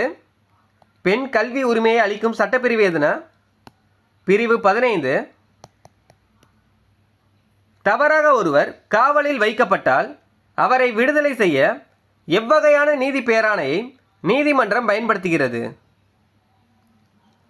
ஆட்கொணர்வு நீதி பேராணை. தவறாக ஒருவர் காவலில் வைக்கப்பட்டால் அவரை விடுதலை செய்ய எவ்வகையான நீதி பேராணையை நீதிமன்றம் பயன்படுத்துகிறதுனா ஆட்கொணர்வு நீதி பேராணையை. சமய சார்பின்மை என்றால் என்னன்னு கேட்டிருக்காங்க. சமய சார்பின்மை என்பது அனைத்து சமயங்களையும் சமமாக நடத்துவது தான் இதுக்கு சரியானது. சமய சார்பின்மை என்பது அனைத்து சமயங்களையும் சமமாக நடத்துவது. கட்டாய கல்வி வழங்குவதற்கு இந்திய அரசியலமைப்பில் எந்த சட்டப்பிரிவு சேர்க்கப்பட்டுள்ளது? சட்டப்பிரிவு 21A. கட்டாய கல்வி வழங்குவதற்கு இந்திய அரசியலமைப்பில் எந்த சட்டப்பிரிவு சேர்க்கப்பட்டுள்ளதுன்னா சட்டப்பிரிவு 21A. இந்திய மக்களுக்கு அடிப்படை உரிமைகளை இந்திய டேஸ் வழங்கியுள்ளதுன்னு கேட்டிருக்காங்க.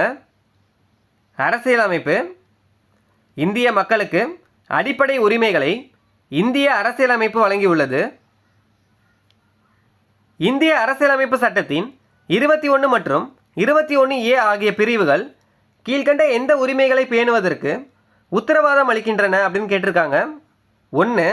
உயிர் வாழ்வதற்கான உரிமை மற்றும் தனிப்பட்ட சுதந்திரம். 1 சரி. 2. சுகாதாரத்திற்கான உரிமை. 2 தவறு. 3. உணவிற்கான உரிமை. 3 தவறு தான். 4. அடிப்படை கல்விக்கான உரிமை. 4 சரி. சட்டப்பிரிவு 21 மற்றும் 21A உயிர் வாழ்வதற்கான உரிமை மற்றும் தனிப்பட்ட சுதந்திரம், அடிப்படை கல்விக்கான உரிமை, இதை பற்றி தான் கூறுகிறது. இல்லை சரியானது என்னன்னு பாருங்க. 1, 4 தான் சரி. Option D. கீழ்கண்டவற்றுள் தவறாக குறிப்பிடப்பட்டுள்ளது எதுன்னு கேட்டிருக்காங்க. பாகுபாட்டை தடுக்கும் உரிமை பிரிவு 15. 1 சரி. பாகுபாட்டை தடுக்கும் உரிமை பிரிவு 15. 1 சரி. 2. கூட்டம் கூட்ட உரிமை பிரிவு 19. 2 சரிதான். கூட்டம் கூட்ட உரிமை பிரிவு 19. 2 சரிதான். 3. உயிர் வாழும் உரிமை பிரிவு 14. 3 தவறு. பிரிவு 14 என்ன வரும்னா சட்டத்தின் முன் அனைவரும் சமம். இதான் சரியானது. இதில் உயிர் வாழும் உரிமைன்னு கொடுத்துருக்காங்க. 3 தவறு. உயிர் வாழும் உரிமை எதுக்கு வரும்னா பிரிவு 21க்கு வரும். பிரிவு 21க்கு தான் உயிர் வாழும் உரிமை வரும். பிரிவு 14 என்னன்னா சட்டத்தின் முன் அனைவரும் சமம். இல்லை தப்பாக கொடுத்துருக்காங்க. இல்லை தவறானது எதுன்னு தான் கேட்டிருக்காங்க. தவறானது வந்து சி தான். கீழ்கண்ட கூற்றுகளில் தவறானது எதுன்னு கேட்டிருக்காங்க. 1. கண்ணியம் என்பதன் பொருளானது தனிநபர் சுதந்திரம் மற்றும் கண்ணியமாக வாழும் உரிமையாகும். 1 வந்து சரி. கண்ணியம் என்பதன் பொருள் வந்து தனிநபர் சுதந்திரம் மற்றும் கண்ணியமாக வாழும் உரிமையாகும். 1 வந்து சரி. 2.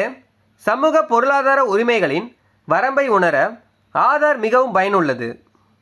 இல்லை 2ம் சரிதான். சமூக பொருளாதார உரிமைகளின் வரம்பை உணர ஆதார் மிகவும் பயனுள்ளது. இல்லை 2ம் சரிதான். 3. தனிநபர் அந்தரங்கங்களை காட்டிலும் அடிப்படை உரிமைகள் முக்கியமானது மற்றும் மேலானதுன்னு கொடுத்துருக்காங்க. 3 வந்து தான் தவறானது. இல்லை தவறானது எதுன்னு தான் கேட்டிருக்காங்க. 3 தான் தவறானது. ஆப்ஷன் வந்து டி 3 மற்றும் தவறு. ஆதார் பள்ளி சேர்க்கையிலும் அத்தியாவசிய அவசிய தேவையாகும். 4ம் சரிதான். இல்லை 3 மட்டும் தான் தவறு. அடுத்தது பொறுத்துக. சமத்துவ உரிமை பிரிவு 14 முதல் 18. சுதந்திர உரிமை. சுதந்திர உரிமை எதுலேருந்து எது வரையும் வரும்னா பிரிவு 19லேருந்து 22 வரையும் வரும். ஆப்ஷனில் வந்து என்ன கொடுத்துருக்காங்கன்னு பாருங்கள். பிரிவு 19 கொடுத்துருக்காங்க. சுதந்திர உரிமை வந்து பிரிவு 19. மத சுதந்திர உரிமை. மத சுதந்திர உரிமைனாலும் சமய சார்பு உரிமையினாலும் ஒன்று தான். சமய சார்பு உரிமை எதுலேருந்து எது வரையும் வரும்னா பிரிவு 25லேருந்து 28 வரையும் வரும். ஆப்ஷனில் எது இருக்குன்னு பாருங்கள். பிரிவு 25 இருக்குது. மத சுதந்திர உரிமை வந்து பிரிவு 25. அரசியலமைப்பு உரிமை பிரிவு 32. சமத்துவ உரிமை வந்து பிரிவு 14 முதல் 18. சுதந்திர உரிமை வந்து பிரிவு 19. மத சுதந்திர உரிமை வந்து பிரிவு 25. அரசியலமைப்பு உரிமை வந்து பிரிவு 32. ஆப்ஷன் வந்து சி. நீதி பேராணைகளின் எண்ணிக்கை எத்தனைன்னு கேட்டிருக்காங்க. மொத்தம் 5 இருக்குது. என்னென்னு பார்த்தீங்கன்னா ஆட்கொணர்வு நீதி பேராணை, 2 கட்டளையுறுத்தும் நீதி பேராணை அல்லது செயலுறுத்தும் நீதி பேராணை, 3 தடையுறுத்தும் நீதி பேராணை, 4 ஆவணக்கேட்பு நீதி பேராணை, 5 தகுதி முறை வினவும் நீதி பேராணை. இதான் மொத்தம் 5 இருக்குது. எந்த அரசியலமைப்பு சட்டப்பிரிவு இராணுவ கல்விசார் பட்டங்களை தவிர மற்ற பட்டங்களை நீக்குகிறது? சட்டப்பிரிவு 18. எந்த அரசியலமைப்பு சட்டப்பிரிவு இராணுவ கல்விசார் பட்டங்களை தவிர மற்ற பட்டங்களை நீக்குகிறதுனா பிரிவு 18. ஜல்லிக்கட்டு ஏறு தழுவுதல் விளையாட்டு என்ற தமிழரின் கலாச்சாரம் மற்றும் பண்பாடு இந்திய அரசியலமைப்பின் எந்த விதியின்படி பாதுகாப்பு அளிக்கப்பட்டது? பிரிவு 29(1). ஜல்லிக்கட்டு ஏறு தழுவுதல் விளையாட்டு என்ற தமிழரின் கலாச்சாரம் மற்றும் பண்பாடு இந்திய அரசியலமைப்பின் எந்த விதியின்படி பாதுகாப்பு அளிக்கப்பட்டதுன்னா பிரிவு 29(1) கீழ். கீழ்கண்டவற்றில் எது சர்வதேச மனித உரிமைகள் பிரகடனத்தில் உள்ளது அப்படின்னு கேட்டிருக்காங்க. 1 கல்வி உரிமை, 2 பொது சேவையில் சமவாய்ப்பு உரிமை, 3 உணவுக்கான உரிமை. இதில் எது சரியானதுன்னு கேட்டிருக்காங்க. 3மே சரிதான். 1, 2 மற்றும் 3 சரி. கீழ்கண்டவற்றில் எது சர்வதேச மனித உரிமைகள் பிரகடனத்தில் உள்ளதுன்னு கேட்டிருக்காங்க. கல்வி உரிமை, பொது சேவையில் சம வாய்ப்பு உரிமை, உணவுக்கான உரிமை. சமய சார்பு உரிமையின் கீழ்வரும் சட்டப்பிரிவுகள் எதுன்னு கேட்டிருக்காங்க. சமய சார்பு உரிமையின் கீழ்வரும் சட்டப்பிரிவுகள் எதுன்னு கேட்டிருக்காங்க. சட்டப்பிரிவுகள் 25 முதல் 28. தனியுரிமை என்பது எண்ணுரிமை என்ற இந்திய அரசியலமைப்பு சட்டத்தின் எந்த பிரிவின் கீழ் வருகிறதுன்னு கேட்டிருக்காங்க. அரசியலமைப்பு சட்டத்தின் 3வது பகுதியில் 12 முதல் 35 வரையுள்ள பிரிவுகள். இதுதான் சரியானது. தனியுரிமை என்பது எண்ணுரிமை என்ற இந்திய அரசியலமைப்பு சட்டத்தின் எந்த பிரிவின் கீழ் வருகிறதுன்னு கேட்டிருக்காங்க. பகுதி வந்து 3, பிரிவு வந்து 12 முதல் 35. பின்வருவனவற்றுள் எந்த ஒன்று சுதந்திர உரிமையின் கீழ் வராதுன்னு கேட்டிருக்காங்க. சுதந்திர உரிமையின் கீழ் வராது எதுன்னு கேட்டிருக்காங்க. பேச்சுரிமை மற்றும் கருத்து உரிமை இது வரும். ரெண்டாவது, எவ்வித தொழிலையும் அல்லது வியாபாரத்தையும் செய்யும் உரிமை, ரெண்டும் சரிதான். 3, ஆயுதங்கள் இன்றி அமைதியாக கூடும் உரிமை, 3 சரிதான். 4, தங்களுடைய மதத்தையும் பண்பாட்டையும் பின்பற்றும் உரிமை. இல்லை 4 தான் தவறு. 4 என்னன்னா சமய சார்பு உரிமை. இதில் கேட்டிருக்கிறது என்னென்னா சுதந்திர உரிமையின் கீழ் வராது எதுன்னு கேட்டிருக்காங்க. 4 தான் தவறு. இந்திய அரசியலமைப்பின் எந்த பிரிவு பட்டங்களை ஒழித்தல் பற்றி கூறுகிறது? பிரிவு 18. இந்திய அரசியலமைப்பின் இராணுவ மற்றும் கல்விசார் பட்டங்களை தவிர பிற பட்டங்களை நீக்குதல் எந்த பிரிவுனா பிரிவு 18. இராணுவ மற்றும் கல்விசார் பட்டங்களை தவிர பிற பட்டங்களை நீக்குவது எதுனா பிரிவு 18. கீழ்கண்ட கூற்றுகளில் எது சரியல்ல அப்படின்னு கேட்டிருக்காங்க. கீழ்கண்ட கூற்றுகளில் எது சரியானது அல்ல அப்படின்னு கேட்டிருக்காங்க. 1, அரசியலமைப்பு சட்டம் சட்டப்பிரிவு 16 கீழ் பாரபட்சத்திற்கு எதிரான உத்தரவாதம் அரசின் கீழ் வேலை மற்றும் பணி நியமனம் ஆகியவற்றிற்கு மட்டும் வரையறுக்கப்பட்டது. 1 சரி. 2, அரசியலமைப்பு சட்டம் சட்டப்பிரிவு 16 கீழ் வராத அனைத்து பாரபட்சங்களை பற்றி பிரிவு 15 கூறுகிறது. இல்லை 2 சரிதான். அரசியலமைப்பு சட்டம் சட்டப்பிரிவு 16 கீழ் வராத அனைத்து பாரபட்சங்களை பற்றி சட்டப்பிரிவு 15 கூறுகிறது. அரசியலமைப்பு சட்டப்பிரிவு 16 பிரிவு 14 கீழான சமத்துவ உரிமை அரசின் கீழ் உள்ள வேலை மற்றும் பணி நியமனம் ஆகியவற்றிற்கு பொருந்தும் என்பதை உள்ளடக்கி இருக்கிறது. இதில் 3 சரிதான். 4, பணி நியமனத்தில் சம வாய்ப்புக்கான உத்தரவாதத்தை அரசியலமைப்பு சட்டப்பிரிவு 16 கொடுக்கவில்லை. இல்லை 4 தான் தவறானது. பணி நியமனத்தில் சம வாய்ப்புக்கான உத்தரவாதத்தை அரசியலமைப்பு சட்டப்பிரிவு 16 கொடுக்கவில்லை அப்படின்னு சொல்லியிருக்காங்க. இல்லை 4 தான் தவறானது. அரசியலமைப்பு 1978 சொத்துரிமையை பற்றிய கூற்றுகளில் சரியானது என்னன்னு கேட்டிருக்காங்க. சொத்துரிமையை பற்றிய கூற்றுகளில் சரியானது எதுன்னு கேட்டிருக்காங்க. 1, அடிப்படை உரிமையிலிருந்து சட்ட உரிமையாக மாற்றியது. 1 சரி. அடிப்படை உரிமையிலிருந்து சட்ட உரிமையாக மாற்றியது. இந்த சட்ட உரிமை என்னன்னா பிரிவு 300A. சொத்துரிமைக்கான பிரிவு என்னன்னா பிரிவு 300A. அடிப்படை உரிமையிலிருந்து சட்ட உரிமையாக மாற்றியது. 2, சட்ட உரிமையிலிருந்து அடிப்படை உரிமையாக மாற்றியது அப்படின்னு கொடுத்துருக்காங்க. 2 தவறு. அடிப்படை உரிமையிலிருந்து தான் சட்ட உரிமையாக மாற்றியது. இல்லை 2 தவறு. 3, அடிப்படை உரிமையிலிருந்து அடிப்படை கூறாக மாற்றியது. 3 தவறு தான். இல்லை சரியானது என்னென்னா அடிப்படை உரிமையிலிருந்து சட்ட உரிமையாக மாற்றியது. இல்லை 1 மட்டும்தான் சரி. ஆப்ஷன் A 1 மட்டும் சரி. அடுத்தது பொறுத்துக. சமத்துவ உரிமை பிரிவு 14 முதல் 18 வரை. சமத்துவ உரிமை பிரிவு 14 முதல் 18 வரை. சுதந்திர உரிமை பிரிவு 19 முதல் 22 வரை. சுதந்திர உரிமை பிரிவு 19 முதல் 22 வரை. அரசியலமைப்பிற்கு உட்பட்டு தீர்வு காணும் உரிமை பிரிவு 32. அரசியலமைப்புக்கு உட்பட்டு தீர்வு காணும் உரிமை பிரிவு 32.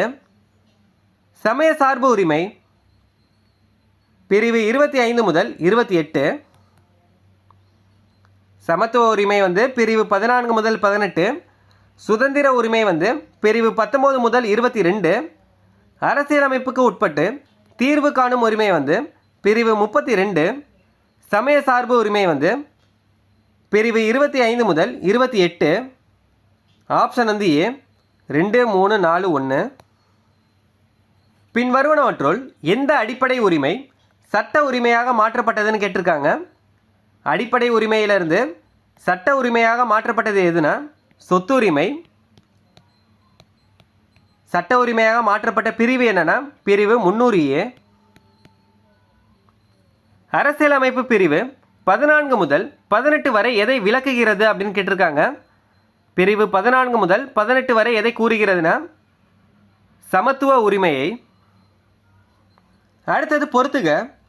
பிரிவு 14 சட்டத்தின் முன் அனைவரும் சமம். பிரிவு 14 வந்து சட்டத்தின் முன் அனைவரும் சமம். பிரிவு 15 பாகுபாடு காண்பதை தடை செய்தல், அதாவது பாகுபடுவதை தடை செய்தல். பிரிவு 16 அரசு வேலைவாய்ப்புகளில் அனைவருக்கும் சம வாய்ப்பு. பிரிவு 16 அரசு வேலைவாய்ப்புகளில் அனைவருக்கும் சம வாய்ப்பு. பிரிவு 18 பட்டங்களை ஒழித்தல். பிரிவு 14 வந்து சட்டத்தின் முன் அனைவரும் சமம். பிரிவு 15 வந்து பாகுபடுவதை தடை செய்தல். பிரிவு 16 அரசு வேலைவாய்ப்புகளில் அனைவருக்கும் சம வாய்ப்பு. பிரிவு 18 பட்டங்களை ஒழித்தல். ஆப்ஷன் வந்து டி 3, 4, 2, 1.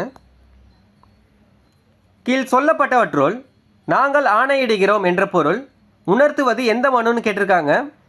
நாங்கள் ஆணையிடுகிறோம் என்ற பொருள் உணர்த்துவது எந்த மனுன்னு கேட்டிருக்காங்க. மாண்டமஸ்.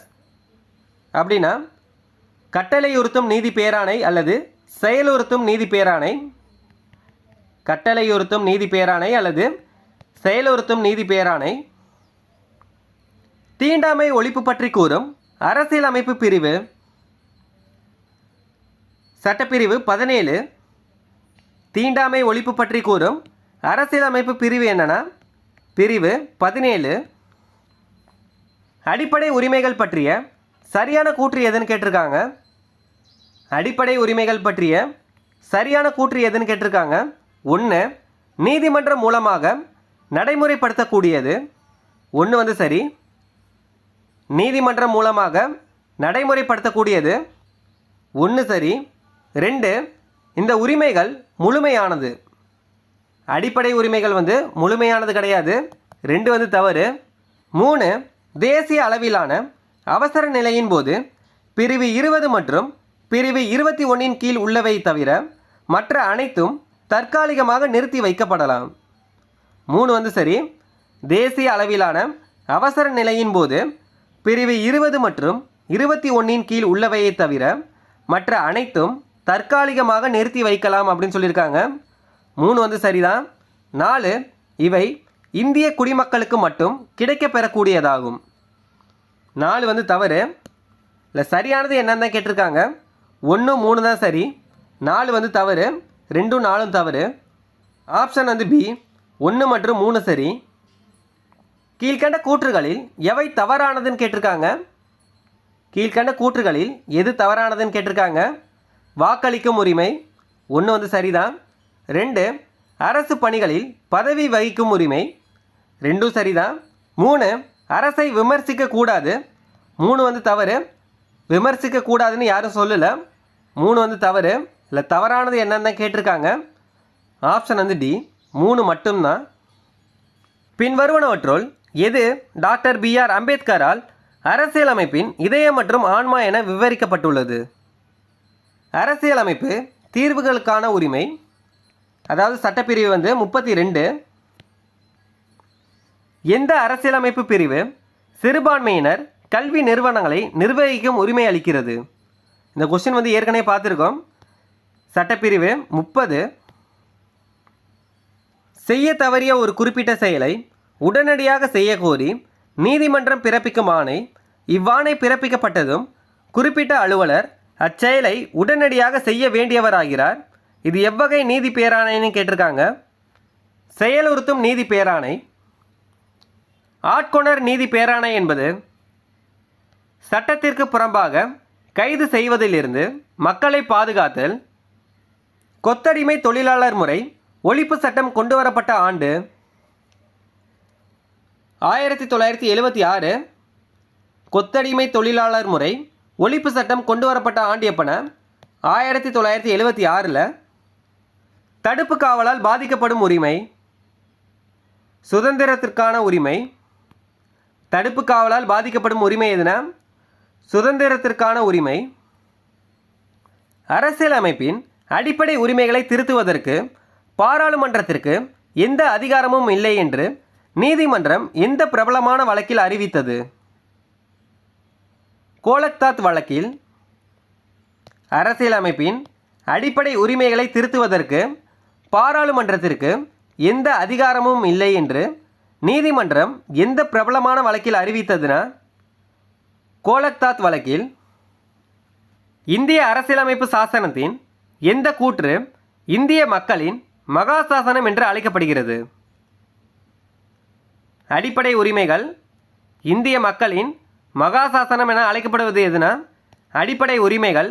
இதே இந்த கொஸ்டின் இந்திய மக்களின் மகா சாசனம் என அழைக்கப்படும் பகுதி எதுன்னு கேட்டாங்கன்னா பகுதி 3. இந்திய மக்களின் மகா சாசனம் என அழைக்கப்படும் பகுதி எதுனா பகுதி 3. அழைக்கப்படுவது எதுன்னு கொடுத்து இந்த ஆப்ஷன் கொடுத்துருந்தாங்கன்னா அடிப்படை உரிமைகள். இந்திய அரசியலமைப்பின் எந்த சட்டப்பிரிவு அடிப்படை கடமைகளை குறித்து விளக்குகிறது? 51A அதாவது 51A. இந்திய அரசியலமைப்பின் எந்த சட்டப்பிரிவு அடிப்படை கடமைகளை குறித்து விளக்குகிறதுன்னு கேட்டிருக்காங்க. 51A. அடிப்படை கடமைகள் மொத்தம் எத்தனை இருக்குன்னு கேட்டாங்கன்னா 11 இருக்குது. இந்திய அரசியலமைப்பில் அடிப்படை உரிமைகளும் அடிப்படை கடமைகளும் விவரங்கள் குறிப்பிடப்பட்டுள்ளன. இதுதான் சரியானது. இந்திய அரசியலமைப்பில் என்னென்ன குறிப்பிடப்பட்டுள்ளதுன்னா அடிப்படை உரிமைகளும் அடிப்படை கடமைகளும் விவரங்கள் குறிப்பிடப்பட்டுள்ளது. இந்திய அரசியலமைப்பின் எந்த பகுதியில் அடிப்படை உரிமைகள் இடம்பெற்றுள்ளது? அடிப்படை உரிமைகள்னா பகுதி 3 தான். குடியுரிமைன்னு கேட்டாங்கன்னா பகுதி 2. அடிப்படை உரிமைகள்னு கேட்டாங்கன்னா பகுதி 3. அரசு நெறிமுறை உறுத்தும் கோட்பாடுகள்னு கேட்டாங்கன்னா பகுதி 4. இந்திய அரசியலமைப்பின் எந்த பிரிவு கல்வி பெறும் உரிமை பற்றி குறிக்கிறது? பிரிவு 21A. கல்வி பெறும் உரிமை பற்றி குறிப்பது எதுனா பிரிவு 21A. தவறான விடையை தேர்வு செய்க. இந்திய அரசியலமைப்பின் பகுதி 4இல் இந்திய குடிமக்கள் ஒவ்வொருவரின் கடமைகள் என 11 கடமைகள் குறிப்பிடப்பட்டுள்ளது. 1 சரி. இந்திய அரசியலமைப்பின் பகுதி 4இல் இந்திய குடிமக்கள் ஒவ்வொருவரின் கடமைகள் என 11 கடமைகள் குறிப்பிடப்பட்டுள்ளது. 1 சரி. 2 இந்திய அரசியலமைப்பு பகுதி 3இல் 5 வகையான நீதி பேராணைகள் குறிப்பிடப்பட்டுள்ளது. இல்லை 2 சரிதான். பகுதி 3இல் 5 வகையான நீதி பேராணைகள் குறிப்பிடப்பட்டுள்ளது. 2 சரிதான். 3 இந்திய அரசியலமைப்பு பகுதி 4இல் விதிக்கப்பட்டுள்ள கோட்பாடுகள் நாட்டின் ஆட்சி நெறிக்கு அடிப்படையாக அமையும். இதில் 3 சரிதான். 4 பேச்சுரிமை சிந்தனை வெளிப்படுத்தும் உரிமை என்பது இந்திய அரசியலமைப்பு பகுதி 9இன் கீழ் பாதுகாக்கப்பட்ட ஒரு உரிமையாகும். இதில் 4 தான் தவறானது. பேச்சுரிமை சிந்தனை வெளிப்படுத்தும் உரிமை என்பது இந்திய அரசியலமைப்பு பகுதி 3இல் தான் கூறப்பட்டுள்ளது. இதில் 9ன்னு கொடுத்துருக்காங்க. இதில் 4 தான் தவறானது. அதாவது டி தான் தவறு. பகுதி 3 என்னன்னா அடிப்படை கடமைகளை பற்றி குறிப்பிடுவது. சுரண்டலுக்கு எதிரான உரிமையை கூறும் இந்திய அரசியலமைப்பு சட்டப்பிரிவுகள் சட்டப்பிரிவு 23 மற்றும் 24. சுரண்டலுக்கு எதிரான உரிமையை கூறும் இந்திய அரசியலமைப்பு சட்டப்பிரிவு எதுனா 23 மற்றும் 24. அடுத்தது பொறுத்துக்க கொடுத்துருக்காங்க. சுதந்திர உரிமை பிரிவு 19 முதல் 22. மத சுதந்திர உரிமை பிரிவு 25 முதல் 28. சம உரிமை பிரிவு 14 முதல் 18. அதாவது சமத்துவ உரிமை தான் சம உரிமைன்னு கொடுத்துருக்காங்க. சுரண்டலுக்கு எதிரான உரிமை பிரிவு 23 முதல் 24. சுதந்திர உரிமை பிரிவு 19 முதல் 22. மத சுதந்திர உரிமைனாலும் சமய சார்பு உரிமைனாலும் ஒன்று தான். பிரிவு 25 முதல் 28. சம உரிமை பிரிவு 14 முதல் 18. சுரண்டலுக்கு எதிரான உரிமை பிரிவு 23 முதல் 24. ஆப்ஷன் சி 2 4 1 3 இதுதான் சரியானது. அடுத்தது பொறுத்துக்க கொடுத்துருக்காங்க. டிஎம்ஏ பாய் விசஸ் கர்நாடகா அரசு சிறுபான்மையினர் கல்வி நிறுவனங்கள் நிர்வகிக்கும் உரிமை. விசாகா விசஸ் ராஜஸ்தான் அரசு வாழ்வு மற்றும் சுதந்திர பாதுகாப்பு. கோபாலன் விசஸ் மெட்ராஸ் அரசு கைதுக்கு எதிரான பாதுகாப்பு. கோபால கிருஷ்ணன் நாயர் விசஸ் கேரள அரசு மத சுதந்திரத்திற்கான உரிமை. இல்லை ஆப்ஷன் ஏ 4 3 1 2. அரசியலமைப்பு சட்டத்தின் பிரிவு 14 வகைப்படுத்துதலை அனுமதிக்கிறது, ஆனால் எதை தடை செய்கிறது அப்படின்னு கேட்டிருக்காங்க. அரசியலமைப்பு சட்டத்தின் பிரிவு 14 வகைப்படுத்துதலை அனுமதிக்கிறது, ஆனால் எதை தடை செய்கிறது அப்படின்னு கேட்டிருக்காங்க. வர்க்க சட்டத்தை. தனிமை உரிமை என்பது அடிப்படை உரிமை என எந்த நீதிமன்றம் அறிவித்தது? இந்திய உச்சநீதிமன்றம். தனிமை உரிமை என்பது அடிப்படை உரிமை என எந்த நீதிமன்றம் அறிவித்ததுன்னா இந்திய உச்சநீதிமன்றம். சுத்தமான குடிநீர் பெறுதல் என்பது நமது அடிப்படை உரிமை. இது இந்திய அரசியலமைப்பில் எந்த பிரிவில் அடங்கியுள்ளது? பிரிவு 21 சுத்தமான குடிநீர் பெறுதல் என்பது நமது அடிப்படை உரிமை. இது இந்திய அரசியலமைப்பில் எந்த பிரிவில் அடங்கியுள்ளதுன்னா பிரிவு 21. அரசியலமைப்பு கூட்டத்தின் கீழ் சொத்தெடுப்பு உரிமை என்ற கோட்பாடு சம்பந்தமான கீழ்கண்ட கூற்றுகளில் எது சரியானதுன்னு கேட்டிருக்காங்க. கூற்று 1, இழப்பீடு கொடுத்த பின்னர் பொது நோக்கத்திற்காக தனிநபரின் சொத்தை கையகப்படுத்துவதற்கு ஒரு மாநில அரசின் இறையாண்மை அதிகாரம். இல்லை 1 சரிதான். சொத்தெடுப்பு உரிமை என்ற கோட்பாடு சம்பந்தமான கீழ்கண்ட கூற்று எதுன்னு தான் கேட்டிருக்காங்க. இது சொத்து உரிமையை பற்றியது தான். இழப்பீடு கொடுத்த பின்னர் பொது நோக்கத்திற்காக தனிநபரின் சொத்தை கையகப்படுத்துவதற்கு ஒரு மாநில அரசின் இறையாண்மை அதிகாரம். இல்லை 1 சரி. 2, ஒரு நபரை கைது செய்வதற்கு ஒரு மாநில அரசுக்கு அதிகாரம். 2 தவறு. இது சொத்து உரிமையை பற்றியது கிடையாது. 3, வேண்டுகோள் விடுப்பதற்கு ஒரு மாநில அரசுக்கு அதிகாரம். 3 தவறு தான். இல்லை சொத்து உரிமை பற்றிய கோட்பாடுக்கு சம்பந்தமான கூற்று எது இருக்குன்னா 1 மட்டும்தான் இருக்கு. ஆன்சர் கூற்று 1 மட்டும்தான் சரி. ஆப்ஷன் சி, கூற்று 1 மட்டும் சரியானது. கீழ்கண்டவற்றில் சரியான கூற்றை தேர்வு செய்யணும்னு கொடுத்துருக்காங்க. கூற்று 1, அரசியலமைப்பு சட்டப்பிரிவு 22 நிர்வாகத்தால் அதிகாரம் தவறாக பயன்படுத்தப்படுவதிலிருந்து பாதுகாத்து கொள்ளும் உரிமையை குற்றம் சாட்டப்பட்டவருக்கு அளிக்கிறது. கூற்று 1 சரி. கூற்று 2, அரசியலமைப்பு சட்டப்பிரிவு 22 இந்திய குடிமக்கள் அல்லாத வேறு குடிமக்களுக்கு உரிமை அளிக்கிறது. கூற்று 2 தவறு. அரசியலமைப்பு சட்டப்பிரிவு 22 இந்திய குடிமக்கள் அல்லாத வேறு குடிமக்களுக்கு உரிமை அளிக்கிறதுன்னு சொல்லியிருக்காங்க. 2 தவறு தான். 3, தடுப்பு காவலில் வைத்திருப்பதற்கான அதிகாரத்தை தவறாக பயன்படுத்துவதை தடுக்க அரசியலமைப்பு சட்டத்தில் 35வது திருத்தம் செய்யப்பட்டுள்ளது. இல்லை 3 தவறு தான். தடுப்பு காவலில் வைத்திருப்பதற்கான அதிகாரத்தை தவறாக பயன்படுத்துவதை தடுக்க அரசியலமைப்பு சட்டத்தில் 35வது திருத்தம் செய்யப்பட்டுள்ளது. இல்லை 3 தவறு தான். இல்லை சரியானது என்னென்னா 1 மட்டும்தான் சரி. 2, 3 தவறு. Option D. கூற்று 2 மற்றும் 3 சரியல்ல, ஆனால் கூற்று 1 சரியானது. அடிப்படை உரிமைகள் என்பது மக்களாட்சியின் கவசம் என கூறியவர் பதஞ்சலி சாஸ்திரி. அடிப்படை உரிமைகள் என்பது மக்களாட்சியின் கவசம் என கூறியவர் யார்னா பதஞ்சலி சாஸ்திரி. கீழ்கண்ட கூற்றுகளில் எவை சரியானது அப்படின்னு கேட்டிருக்காங்க. 1, இந்தியாவில் அடிப்படை உரிமைகள் முழுமையானவை. 1 தவறு. அடிப்படை உரிமைகள் முழுமையானது கிடையாது. 2, அடிப்படை உரிமைகள் நடைமுறைப்படுத்தக்கூடியது. முழுமையானது கிடையாது, ஆனால் நடைமுறைப்படுத்தக்கூடியது.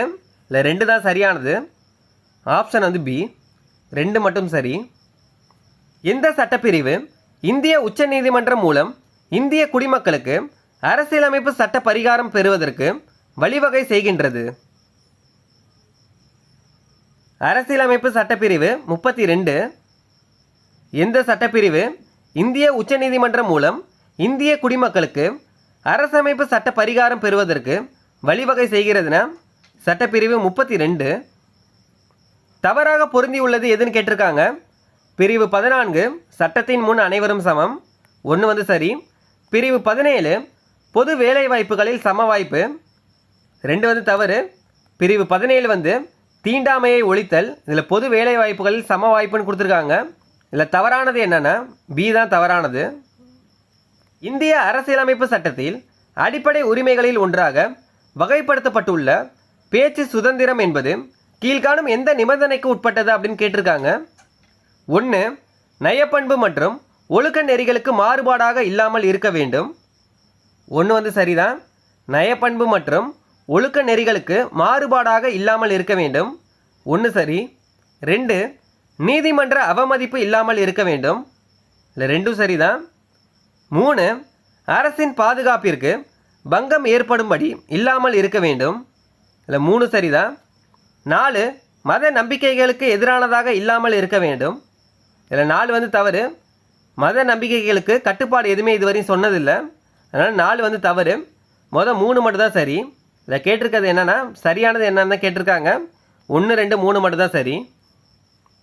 பின்வரும் சட்டப்பிரிவுகளில் எந்த சட்டப்பிரிவு உயர்நீதிமன்றத்திற்கு பேராணைகளை பிறப்பிக்க அதிகாரம் அளிக்கின்றது? சட்டப்பிரிவு 32 மற்றும் 226. இது முக்கியமான வினா. பின்வரும் சட்டப்பிரிவுகளில் எந்த சட்டப்பிரிவு உயர்நீதிமன்றத்திற்கு பேராணைகளை பிறப்பிக்க அதிகாரம் அளிக்கிறதுனா சட்டப்பிரிவு 32 மற்றும் 226. அடிப்படை கடமைகள் இதில் மொத்தமாக 21 வினாக்கள் தான் இருக்குது. இந்திய அரசியலமைப்பின் எந்த பிரிவு அடிப்படை கடமைகளை பற்றி கூறுகிறது? பிரிவு 51A அடிப்படை கடமைகளை பற்றி கூறும் அரசியலமைப்பு பிரிவு எதுன்னு கேட்டாங்கன்னா பிரிவு 51A. அரசியலமைப்பில் எந்த பகுதி அடிப்படை கடமைகளை பற்றி கூறுகிறது? பகுதி 4A. பகுதி எதுன்னு கேட்டாங்கன்னா 4A. பிரிவு எதுன்னு கேட்டாங்கன்னா 51A. 86வது அரசியலமைப்பு திருத்த சட்டம் 2002 படி 51A(k)வின் கீழ் எந்த அடிப்படை கடமை அறிமுகப்படுத்தப்பட்டுள்ளது? இது முக்கியமானது. 14 வயதிற்கு உட்பட்ட அனைத்து குழந்தைகளுக்கும் இலவச மற்றும் கட்டாய கல்வி அளித்தல். 86வது அரசியலமைப்பு திருத்த சட்டம் 2002 படி 51A(k)வின் கீழ் எந்த அடிப்படை கடமை அறிமுகப்படுத்தப்பட்டதுன்னா 14 வயதுக்கு உட்பட்ட அனைத்து குழந்தைகளுக்கும் இலவச மற்றும் கட்டாய கல்வி அளித்தல். அடிப்படை கடமைகள் பற்றிய கூற்றுகளில் சரியானது எதுன்னு கேட்டிருக்காங்க. இந்திய அரசியலமைப்பின் ஒரு பகுதியாகவே எப்பொழுதும் இருந்தது. 1 வந்து தவறு. இந்திய அரசியலமைப்பின் ஒரு பகுதியாகவே எப்பொழுதும் இருந்தது அப்படின்னு சொல்லியிருக்காங்க. 1 வந்து தவறு. 2 அரசியலமைப்பு சட்ட திருத்தத்தின் மூலம் சேர்க்கப்பட்டது. 2 வந்து சரி. எந்த சட்ட திருத்தம்னு கேட்டாங்கன்னா 42வது சட்ட திருத்தம். எந்த ஆண்டு சேர்க்கப்பட்டதுன்னா 1976. அடிப்படை கடமைகள் எந்த சட்ட திருத்தத்தின் மூலம் சேர்க்கப்பட்டதுன்னா 42வது சட்ட திருத்தத்தின்படி. எந்த ஆண்டு சேர்க்கப்பட்டதுன்னா 1976. 3 இது இந்திய குடிமக்களுக்கு வழங்கப்பட்ட தவிர்க்க முடியாத ஆணையாகும் அப்படின்னு கொடுத்துருக்காங்க. இல்லை 3 தவறு தான். தவிர்க்க முடியாத ஆணையாகும் அப்படின்னு சொல்லியிருக்காங்க. இது முக்கியமானது தான். ஆனால் சட்டப்பூர்வமாக இதை அமல்படுத்த முடியாது. இல்லை சரியானது என்னென்னா 2 மட்டும் தான் சரி. ஆப்ஷன் வந்து சி. 2 மட்டும் சரி. குடிமக்களின் அடிப்படை கடமைகள் பற்றி விளக்கும் அரசியலமைப்பு திருத்தம் சட்ட திருத்தம் 42. குடிமக்களின் அடிப்படை கடமைகளை பற்றி விளக்கும் அரசியலமைப்பு சட்ட திருத்தம் எதுனா 42வது சட்ட திருத்தம். கீழ்காணும் விதிகளில் எந்த ஒன்று இந்திய அரசியலமைப்பு அடிப்படை கடமைகளின் வரிசையை சார்ந்ததல்ல அப்படின்னு கேட்டிருக்காங்க. அதாவது அடிப்படை கடமைகள் மொத்தம் 11 இருக்கு. இந்த 11ல் எது இல்லை அப்படின்ற மாதிரி கேட்டிருக்காங்க. 1 அறிவியல் கோட்பாடு, மனிதநேயம், ஆராய்ச்சி, மனப்பான்மை மற்றும் சீர்திருத்தம் ஆகியவற்றை வளர்த்தல். 1 வந்து சரிதான். பொது தேர்தல்களில் வாக்களித்தல். இல்லை 2 வந்து தவறு. அதாவது பி வந்து தவறு. தேர்தல்களை பற்றி அடிப்படை கடமைகளில் வந்து விவரிக்க மாட்டாங்க. இல்லை 2 வந்து தான் தவறு. 3 வன்முறைகளை கைவிட்டு பொது சொத்துக்களை பாதுகாத்தல். 3 சரிதான். 4 அரசமைப்பிற்கு கீழ்ப்படிந்து அதற்கு மரியாதை அளித்தல். 4 சரிதான். இதில் தவறானது என்னன்னு தான் கேட்டிருக்காங்க. பொது தேர்தல்களில் வாக்களித்தல் இதான் வராது. இந்திய அரசியலமைப்பு சட்டத்தின் எந்த அம்சம் ஒவ்வொரு இந்திய குடிமகனையும் அறிவியல் மனப்பாங்கு, மனிதநேயம், ஆய்ந்தறியும் வேட்கை, சீர்திருத்தம் ஆகியவற்றை வளர்த்து கொள்ள வேண்டும் என வலியுறுத்துகிறது? எது வலியுறுத்துதுன்னா அடிப்படை கடமைகள். இந்திய அரசியலமைப்பு சட்டத்தின் எந்த அம்சம்னு கேட்டிருக்காங்க.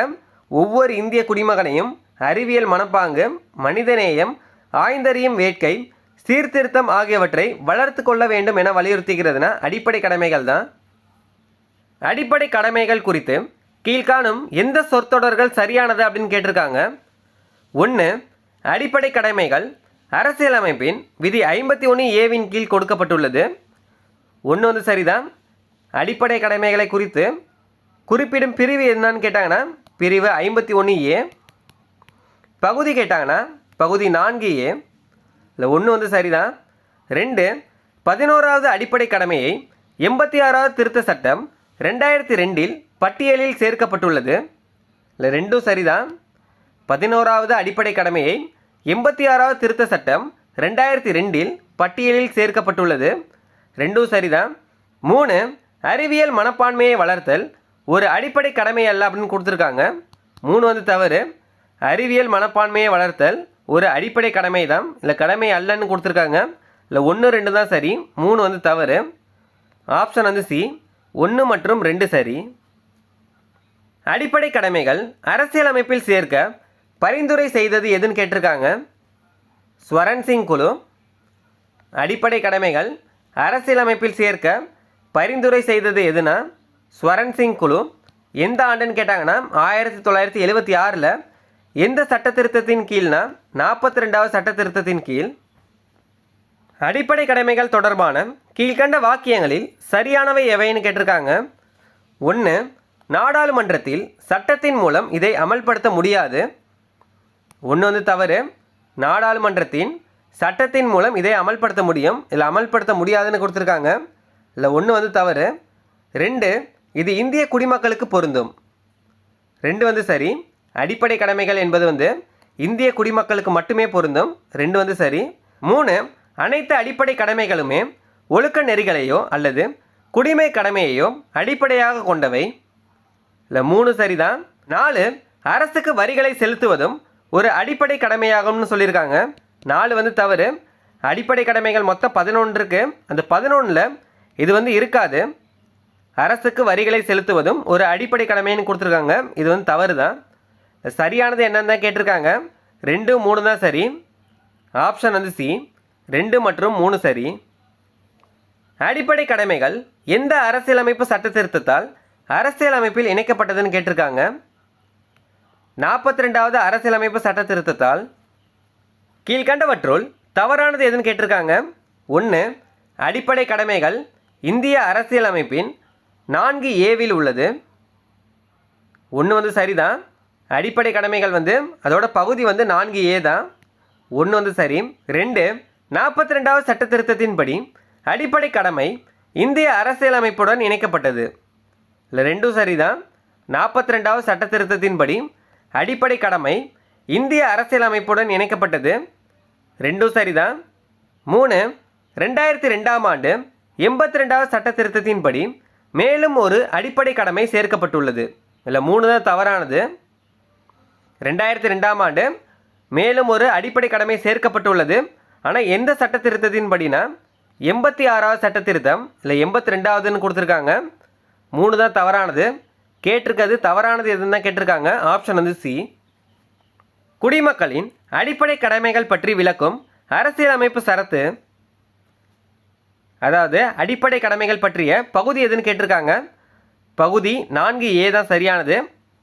பகுதி 4A தான் சரியானது. கீழ்கண்டவற்றில் அடிப்படை கடமைகளோடு தொடர்புடைய வழக்கு எதுன்னு கேட்டிருக்காங்க.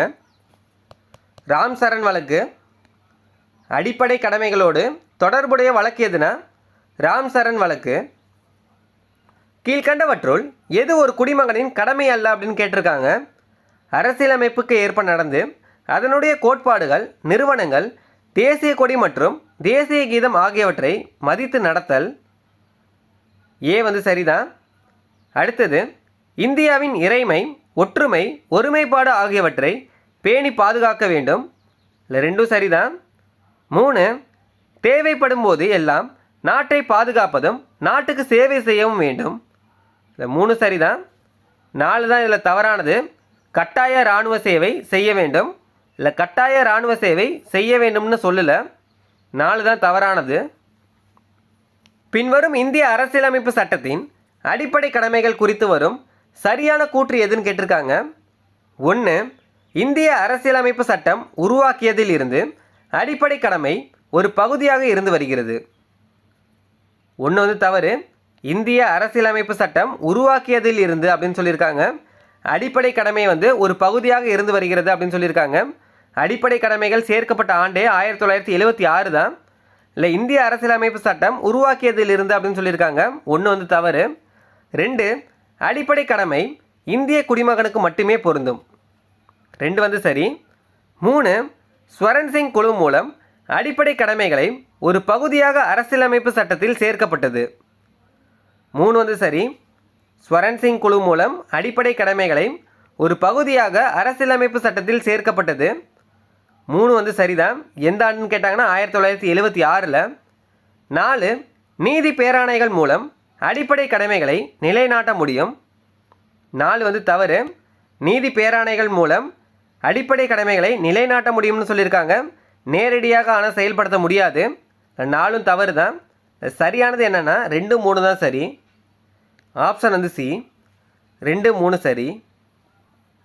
2002 86ஆம் அரசியல் சாசன திருத்த சட்டம் மூலமாக சேர்க்கப்பட்ட அடிப்படை கடமை எதுன்னு கேட்டிருக்காங்க.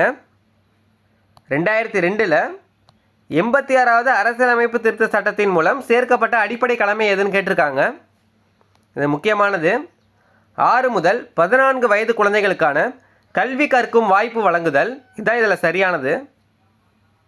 அடிப்படை கடமைகளை பற்றிய கீழ்காணும் வாக்கியங்களில் எவை தவறானதுன்னு கேட்டிருக்கிறது தவறானது எதுன்னு தான் கேட்டிருக்காங்க. இந்திய அரசியல் சாசனத்தில் 10 அடிப்படை கடமைகளை அறிமுகப்படுத்த ஸ்வரன் சிங் குழு பரிந்துரைத்தது. இதில் 1 வந்து சரிதான். ஸ்வரன் சிங் குழு எப்பொழுதுனா 1976 10 அடிப்படை கடமைகளை தான் ஃபஸ்ட்டு சேர்த்துச்சு. அதுக்கப்புறமேட்டு தான் 2002 தான் 86வது சட்ட திருத்தத்தின் மூலம் தான் 11வது அடிப்படை கடமை சேர்க்கப்பட்டது. இல்லை சொல்லியிருக்கிறது என்னென்னா 10 அடிப்படை கடமைகளை அறிமுகப்படுத்த ஸ்வரன் சிங் குழு பரிந்துரைத்தது. இல்லை 1 வந்து சரிதான். 2, இந்திய அரசியல் சாசனத்தில் உள்ள அடிப்படை கடமைகளின் கருத்து சோவியத் நாட்டிலிருந்து பெறப்பட்டது. இது முக்கியமானது, தனியாகவே கேட்பாங்க. இந்திய அரசியல் சாசனத்தில் உள்ள அடிப்படை கடமைகள் எந்த நாட்டிலிருந்து பெறப்பட்டதுன்னா சோவியத் நாட்டிலிருந்து பெறப்பட்டது. இல்லை 2 சரிதான்.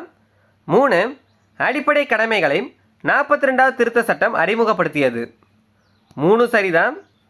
அவை சட்டத்தால் செயல்படுத்தப்படுகின்றன. 4 மட்டும் தவறு. இல்லை தவறானது என்னன்னு தான் கேட்டிருக்காங்க. 4 தான் தவறானது, டி. அவை சட்டத்தால் செயல்படுத்தப்படுகின்றன. 4 தவறு. அடிப்படை கடமைகள் பற்றி பரிந்துரைக்க அமைக்கப்பட்ட குழுவினை குறிப்பிடுக அப்படின்னு கொடுத்துருக்காங்க. எந்த குழுனா ஸ்வரன் சிங் குழு. அடிப்படை கடமைகள் பற்றி பரிந்துரைக்க எந்த குழு நியமிக்கப்பட்டதுன்னா ஸ்வரன் சிங் குழு. 42வது அரசியலமைப்பு சட்ட திருத்தம் பகுதி 4A என்ற ஒரு புது பகுதியை சேர்த்தது. அது எதனுடன் தொடர்புடையது அப்படின்னு கேட்டிருக்காங்க. பகுதி 4A வந்து எதனுடன் தொடர்புடையதுன்னா அடிப்படை கடமைகளோடு. அடிப்படை கடமைகள் பற்றிய கீழ்கண்ட கூற்றுகளில் சரியானது என்ன அப்படின்னு கேட்டிருக்காங்க. 1, அடிப்படை கடமைகள் சட்டத்தால் வலியுறுத்தி நடைமுறைப்படுத்தப்படத்தக்கவை அப்படின்னு கொடுத்துருக்காங்க. இதில் 1 தவறு தான். அடிப்படை கடமைகள் சட்டத்தால் வலியுறுத்தி நடைமுறைப்படுத்தப்படத்தக்கவை அப்படின்னு கொடுத்துருக்காங்க. சட்டத்தால் வலியுறுத்தலை. இதில் 1 தவறு தான். 2, அடிப்படை கடமைகள் மக்களாட்சியை சமநிலைப்படுத்த உதவுகிறது. 2 சரி. அடிப்படை கடமைகள் மக்களாட்சியை சமநிலைப்படுத்த உதவுகிறது. 2 வந்து சரி. 3, அடிப்படை கடமைகள் சில அறமுறையானவை மற்றும் பல குடியியல் சார்ந்த கடமைகளாகும். அதாவது அறமுறையானவைனா தார்மீக ரீதியானவை மற்றும் பல குடியியல் சார்ந்த கடமையாகும். இல்லை 3 சரிதான். 1 மட்டும்தான் தவறு. இல்லை கேட்டிருக்கிறது என்னென்னா சரியானது என்னென்னு தான் கேட்டிருக்காங்க. 2, 3 சரி. ஆப்ஷன் வந்து பி, 2 மற்றும் 3 சரி. அரசின் நெறிமுறை கோட்பாடுகள் இல்லை மொத்தமாக 23 வினாக்கள் தான் இருக்குது. அரசின் நெறிமுறை கொள்கையின் முக்கிய நோக்கம் என்னன்னு கேட்டிருக்காங்க. அரசின் நெறிமுறை கொள்கையின் முக்கிய நோக்கம் என்னன்னா சட்டமன்றம் மற்றும் செயல்துறை கொள்கை உருவாக்கத்திற்கு நெறிகளை தருதல். சட்டமன்றம் மற்றும் செயல்துறை கொள்கை உருவாக்கத்திற்கு நெறிகளை தருதல். கீழ்கண்டவற்றுள் எது நவீன கால அரசு? மக்கள் நல அரசு. நவீன கால அரசு எதுனா மக்கள் நல அரசு. இந்திய அரசியலமைப்பில் அரசு கொள்கையினை நெறிப்படுத்தும் கோட்பாடுகள் இடம்பெற்றுள்ள பிரிவுகள் பிரிவு 36 முதல் 51. பகுதி என்னன்னு கேட்டாங்கன்னா 4. பிரிவு என்னன்னு கேட்டாங்கன்னா 36 முதல் 51. அரசு நெறிமுறையுறுத்தும் கோட்பாடுகளுக்கான பகுதி என்னன்னா 4. பிரிவு என்னன்னா பிரிவு 36 முதல் 51. இந்திய அரசியலமைப்பில் கல்வியில் சம வாய்ப்பளித்தலை கீழ்கண்ட சட்டப்பிரிவுகளில் ஒன்றில் கொடுக்கப்பட்டுள்ளது அப்படின்னு சொல்லியிருக்காங்க. அதில் எந்த சட்டப்பிரிவுன்னு கேட்டிருக்காங்க. சட்டப்பிரிவு 45. கல்வியில் சம வாய்ப்பளித்தலை கூறும் சட்டப்பிரிவு எதுனா சட்டப்பிரிவு 45. அரசு நேரடி வழிகாட்டு கொள்கைகள் என்பது அரசியலமைப்பிற்கு உயிரளிக்கும் விதிகளாகும் என கூறியவர் எல்.எம். சிங்வி. இது முக்கியமானது. அரசு நேரடி வழிகாட்டு கொள்கைகள் என்பது அரசியலமைப்பிற்கு உயிரளிக்கும் விதிகளாகும் என கூறியவர் யார்னா எல்.எம். சிங்வி. இந்திய அரசியலமைப்பில் அரசு வழிகாட்டும் நெறிமுறை கொள்கைகளை உட்படுத்தியதன் முக்கிய நோக்கம் என்னன்னு கேட்டிருக்காங்க. முக்கிய நோக்கம் என்னன்னா மக்கள் நல அரசுக்காக. இந்திய அரசியலமைப்பில் அரசு வழிகாட்டும் நெறிமுறை கொள்கைகளை உட்படுத்தியதன் முக்கிய நோக்கம் என்னன்னா மக்கள் நல அரசுக்காக. கீழ்கண்டவற்றில் தவறான கூற்று எதுன்னு கேட்டிருக்காங்க. பிரிவு 40 கிராம பஞ்சாயத்து அமைப்பு. ஒன்று சரிதான். பிரிவு 40 கிராம பஞ்சாயத்து அமைப்பு. பிரிவு 44 பொது சிவில் குறியீடு. ரெண்டும் சரிதான். பிரிவு 41 விவசாயம் மற்றும் கால்நடை வளர்ப்பு அமைப்பு. இல்லை சி தான் தவறானது. பிரிவு 41 இந்திய தண்டனை சட்டம் வரணும். இல்லை விவசாயம் மற்றும் கால்நடை வளர்ப்பு அமைப்புன்னு கொடுத்துருக்காங்க. சி தான் தவறானது. இல்லை தவறான கூற்று எதுன்னு தான் கேட்டிருக்காங்க. அடுத்தது பொறுத்துக. சட்டப்பிரிவு 39B பரம்பரை சொத்துடைமை அளித்தல். சட்டப்பிரிவு 39B பரம்பரை சொத்துடைமை அளித்தல். சட்டப்பிரிவு 48A சூழலியல் மற்றும் சுற்றுச்சூழல் மாசுபாட்டில் இருந்து பாதுகாப்பு. சட்டப்பிரிவு 48A சூழலியல் மற்றும் சுற்றுச்சூழல் மாசுபாட்டில் இருந்து பாதுகாப்பு. சட்டப்பிரிவு 39D சம வேலைக்கு சம ஊதியம். 39Bனா பரம்பரை சொத்துரிமை அளித்தல். 39Dனா சம வேலைக்கு சம ஊதியம். சட்டப்பிரிவு 39A ஏழை எளிய மக்களுக்கு இலவச சட்ட உதவி. 39Aனா ஏழை எளிய மக்களுக்கு இலவச சட்ட உதவி. 39Bனா பரம்பரை சொத்துரிமை அளித்தல். 39Dனா சம வேலைக்கு சம ஊதியம். இது வரிசையாகவே படிச்சுக்கோங்க. இல்லை ஆப்ஷன் பி 4 1 2 3 இதுதான் சரியானது. இந்திய அரசியலமைப்பு சாசனத்தின் வழிகாட்டு நெறிமுறைகள் எதனை தோற்றம் அளிப்பவையாகும்? அறிவுறுத்தல் செயற்கருவியை. எப்போனா 1935 இந்திய அரசியலமைப்பு சாசனத்தின் வழிகாட்டு நெறிமுறைகள் எதனை தோற்றம் அளிப்பவையாகும்னா அறிவுறுத்தல் செயற்கருவியை 1935. வழிகாட்டு நெறிமுறைகளும் அடிப்படை உரிமைகளும் அரசியலமைப்பின் மனசாட்சியாக இருக்கிறது என விவரித்தவர் கிராவின் ஆஸ்டின். வழிகாட்டு நெறிமுறைகளும் அடிப்படை உரிமைகளும் அரசியலமைப்பின் மனசாட்சியாக இருக்கிறது என விவரித்தவர் யார்னா கிராவின் ஆஸ்டின். இந்திய அரசியலமைப்பு சட்டத்தின் எந்த பகுதியின் கீழ் அரசின் கடமைகளாக கருதப்படுபவைகள் பட்டியலிடப்பட்டுள்ளன? அரசிற்கான வழிகாட்டு நெறிமுறைகள் இந்திய அரசியலமைப்பு சட்டத்தில் எந்த பகுதியின் கீழ் அரசின் கடமைகளாக கருதப்படுபவைகள் பட்டியலிடப்பட்டுள்ளதுனா அரசிற்கான வழிகாட்டு நெறிமுறைகளின் கீழ் பின்வரும் எந்த பிரிவுகள் அரசியலமைப்பின் பகுதி 4 42வது திருத்த சட்டத்தின் மூலம் சேர்க்கப்பட்டது? பிரிவு 37A மற்றும் 43A. பின்வரும் எந்த பிரிவுகள் அரசியலமைப்பின் பகுதி 4 42வது திருத்த சட்டத்தின் மூலம் சேர்க்கப்பட்டதுன்னு கேட்டிருக்காங்க. எந்த சட்டப்பிரிவுனா பிரிவு 37A மற்றும் 43A. கீழ்கண்ட வாக்கியங்களில் எது சரியானதுன்னு கேட்டிருக்காங்க.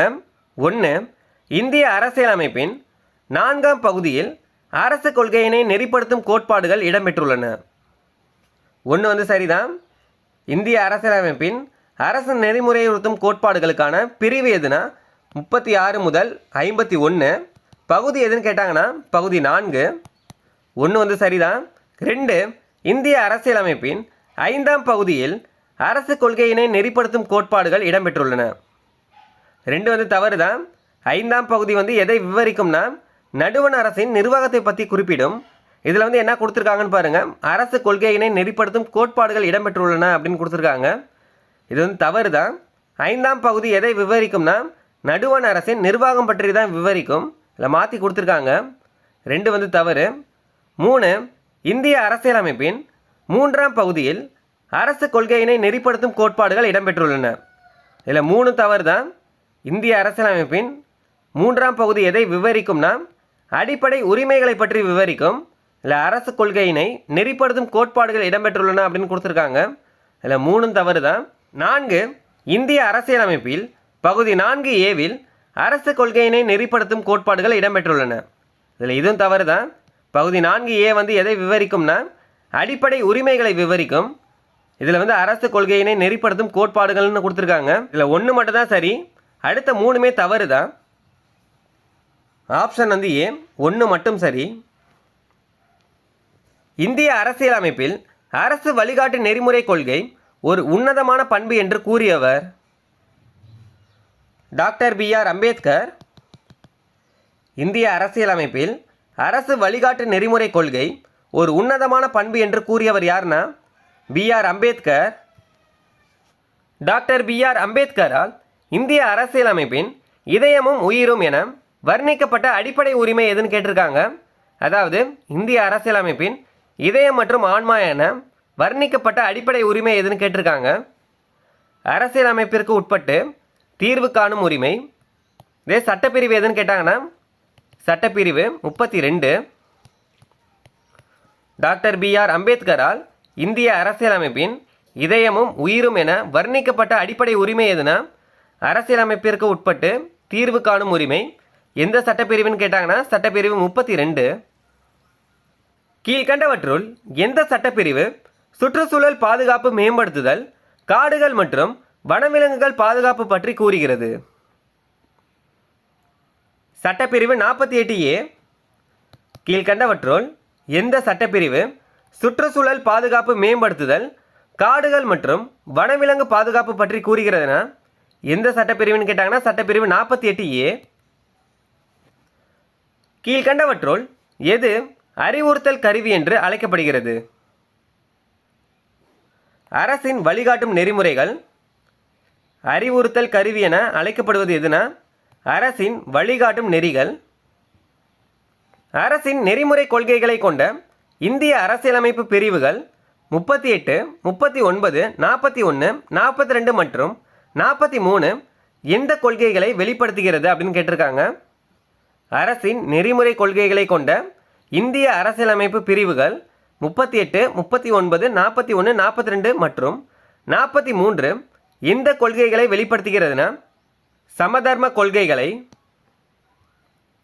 கீழ்கண்ட வழிகாட்டு நெறிமுறை கோட்பாடுகள் பற்றிய கூற்றுகளில் எவை சரியானவை அப்படின்னு கேட்டிருக்காங்க. இல்லை சரியானது எதுன்னு கேட்டிருக்காங்க. 1 வழிகாட்டு நெறிமுறை கோட்பாடுகள் இந்திய அரசமைப்பு சட்டத்தின் 4ஆம் பகுதியில் குறிப்பிடப்பட்டுள்ளது. 1 வந்து சரிதான். அரசு நெறிமுறையுறுத்தும் கோட்பாடுகள் இடம்பெற்றுள்ள பகுதி எதுனா 4 தான். 1 வந்து சரி. 2 வழிகாட்டு நெறிமுறை கோட்பாடுகளின் மீது இயற்றப்படும் சட்டங்களை நீதிமன்றம் தனது அதிகாரத்தின் மூலம் கால வரையறுக்க முடியும். 2 வந்து தவறு. எந்த நீதிமன்றத்தாலுமே கட்டாயப்படுத்த முடியாது. 2 வந்து தவறு தான். 1 மட்டும் சரி. ஆப்ஷன் வந்து ஏ. அரசு நெறிமுறை வழிகாட்டும் கொள்கைகள் பற்றிய கீழ்காணும் கூற்றுகளில் எவை சரியானது அப்படின்னு கேட்டிருக்காங்க. 1 அரசின் நெறிமுறை வழிகாட்டும் கொள்கைகளின் நேரடி ஆதாரம் இந்திய அரசு சட்டம் 1935 வழங்கிய அறிவுறுத்தல்கள் ஆகும். 1 வந்து சரி. அரசின் நெறிமுறை வழிகாட்டும் கொள்கைகளின் நேரடி ஆதாரம் என்னன்னா இந்திய அரசு சட்டம் 1935 வழங்கிய அறிவுறுத்தல்கள் ஆகும். 1 வந்து சரிதான். 2 1937ஆம் ஆண்டின் அயர்லாந்து அரசியலமைப்பின் வழிநடத்தும் கொள்கைகளை நீதிமன்றத்தால் நியாயப்படுத்த முடியாது. ரெண்டும் சரிதான். 1937ஆம் ஆண்டின் அயர்லாந்து அரசியலமைப்பின் வழிநடத்தும் கொள்கைகளை நீதிமன்றத்தில் நியாயப்படுத்த முடியாது. ரெண்டுமே சரிதான். ஒன்று சரி, ரெண்டும் சரி. ஆப்ஷன் வந்து பி, 1 மற்றும் 2 சரி. இந்திய அரசியலமைப்பில் உள்ள பட்டியல் சாதிகள், பட்டியல் பழங்குடியினர் மற்றும் பிற பலவீனமான பிரிவுகளின் கல்வி மற்றும் பொருளாதார நலன்களை ஊக்குவிக்கும் பிரிவை அடையாளம் காண்க அப்படின்னு கொடுத்துருக்காங்க. பட்டியல் சாதிகள், பட்டியல் பழங்குடியினர் மற்றும் பிற பலவீனமான பிரிவுகளின் கல்வி மற்றும் பொருளாதார நலன்களை ஊக்குவிக்கும் பிரிவு எதுன்னு கேட்டிருக்காங்க. பிரிவு 46. கல்வி மற்றும் பொருளாதார நலன்களை ஊக்குவிக்கும் பிரிவு எதுனா பிரிவு 46. மக்கள் நலனை மேம்படுத்துவதற்காக ஒரு சமூக ஒழுங்கை அரசு பாதுகாக்க வேண்டும் என்று எந்த அரசியலமைப்பு பிரிவு கூறுகிறது? சட்டப்பிரிவு 38. மக்கள் நலனை மேம்படுத்துவதற்காக ஒரு சமூக ஒழுங்கை அரசு பாதுகாக்க வேண்டும் என்று எந்த அரசியலமைப்பு பிரிவு கூறுகிறதுனா சட்டப்பிரிவு 38.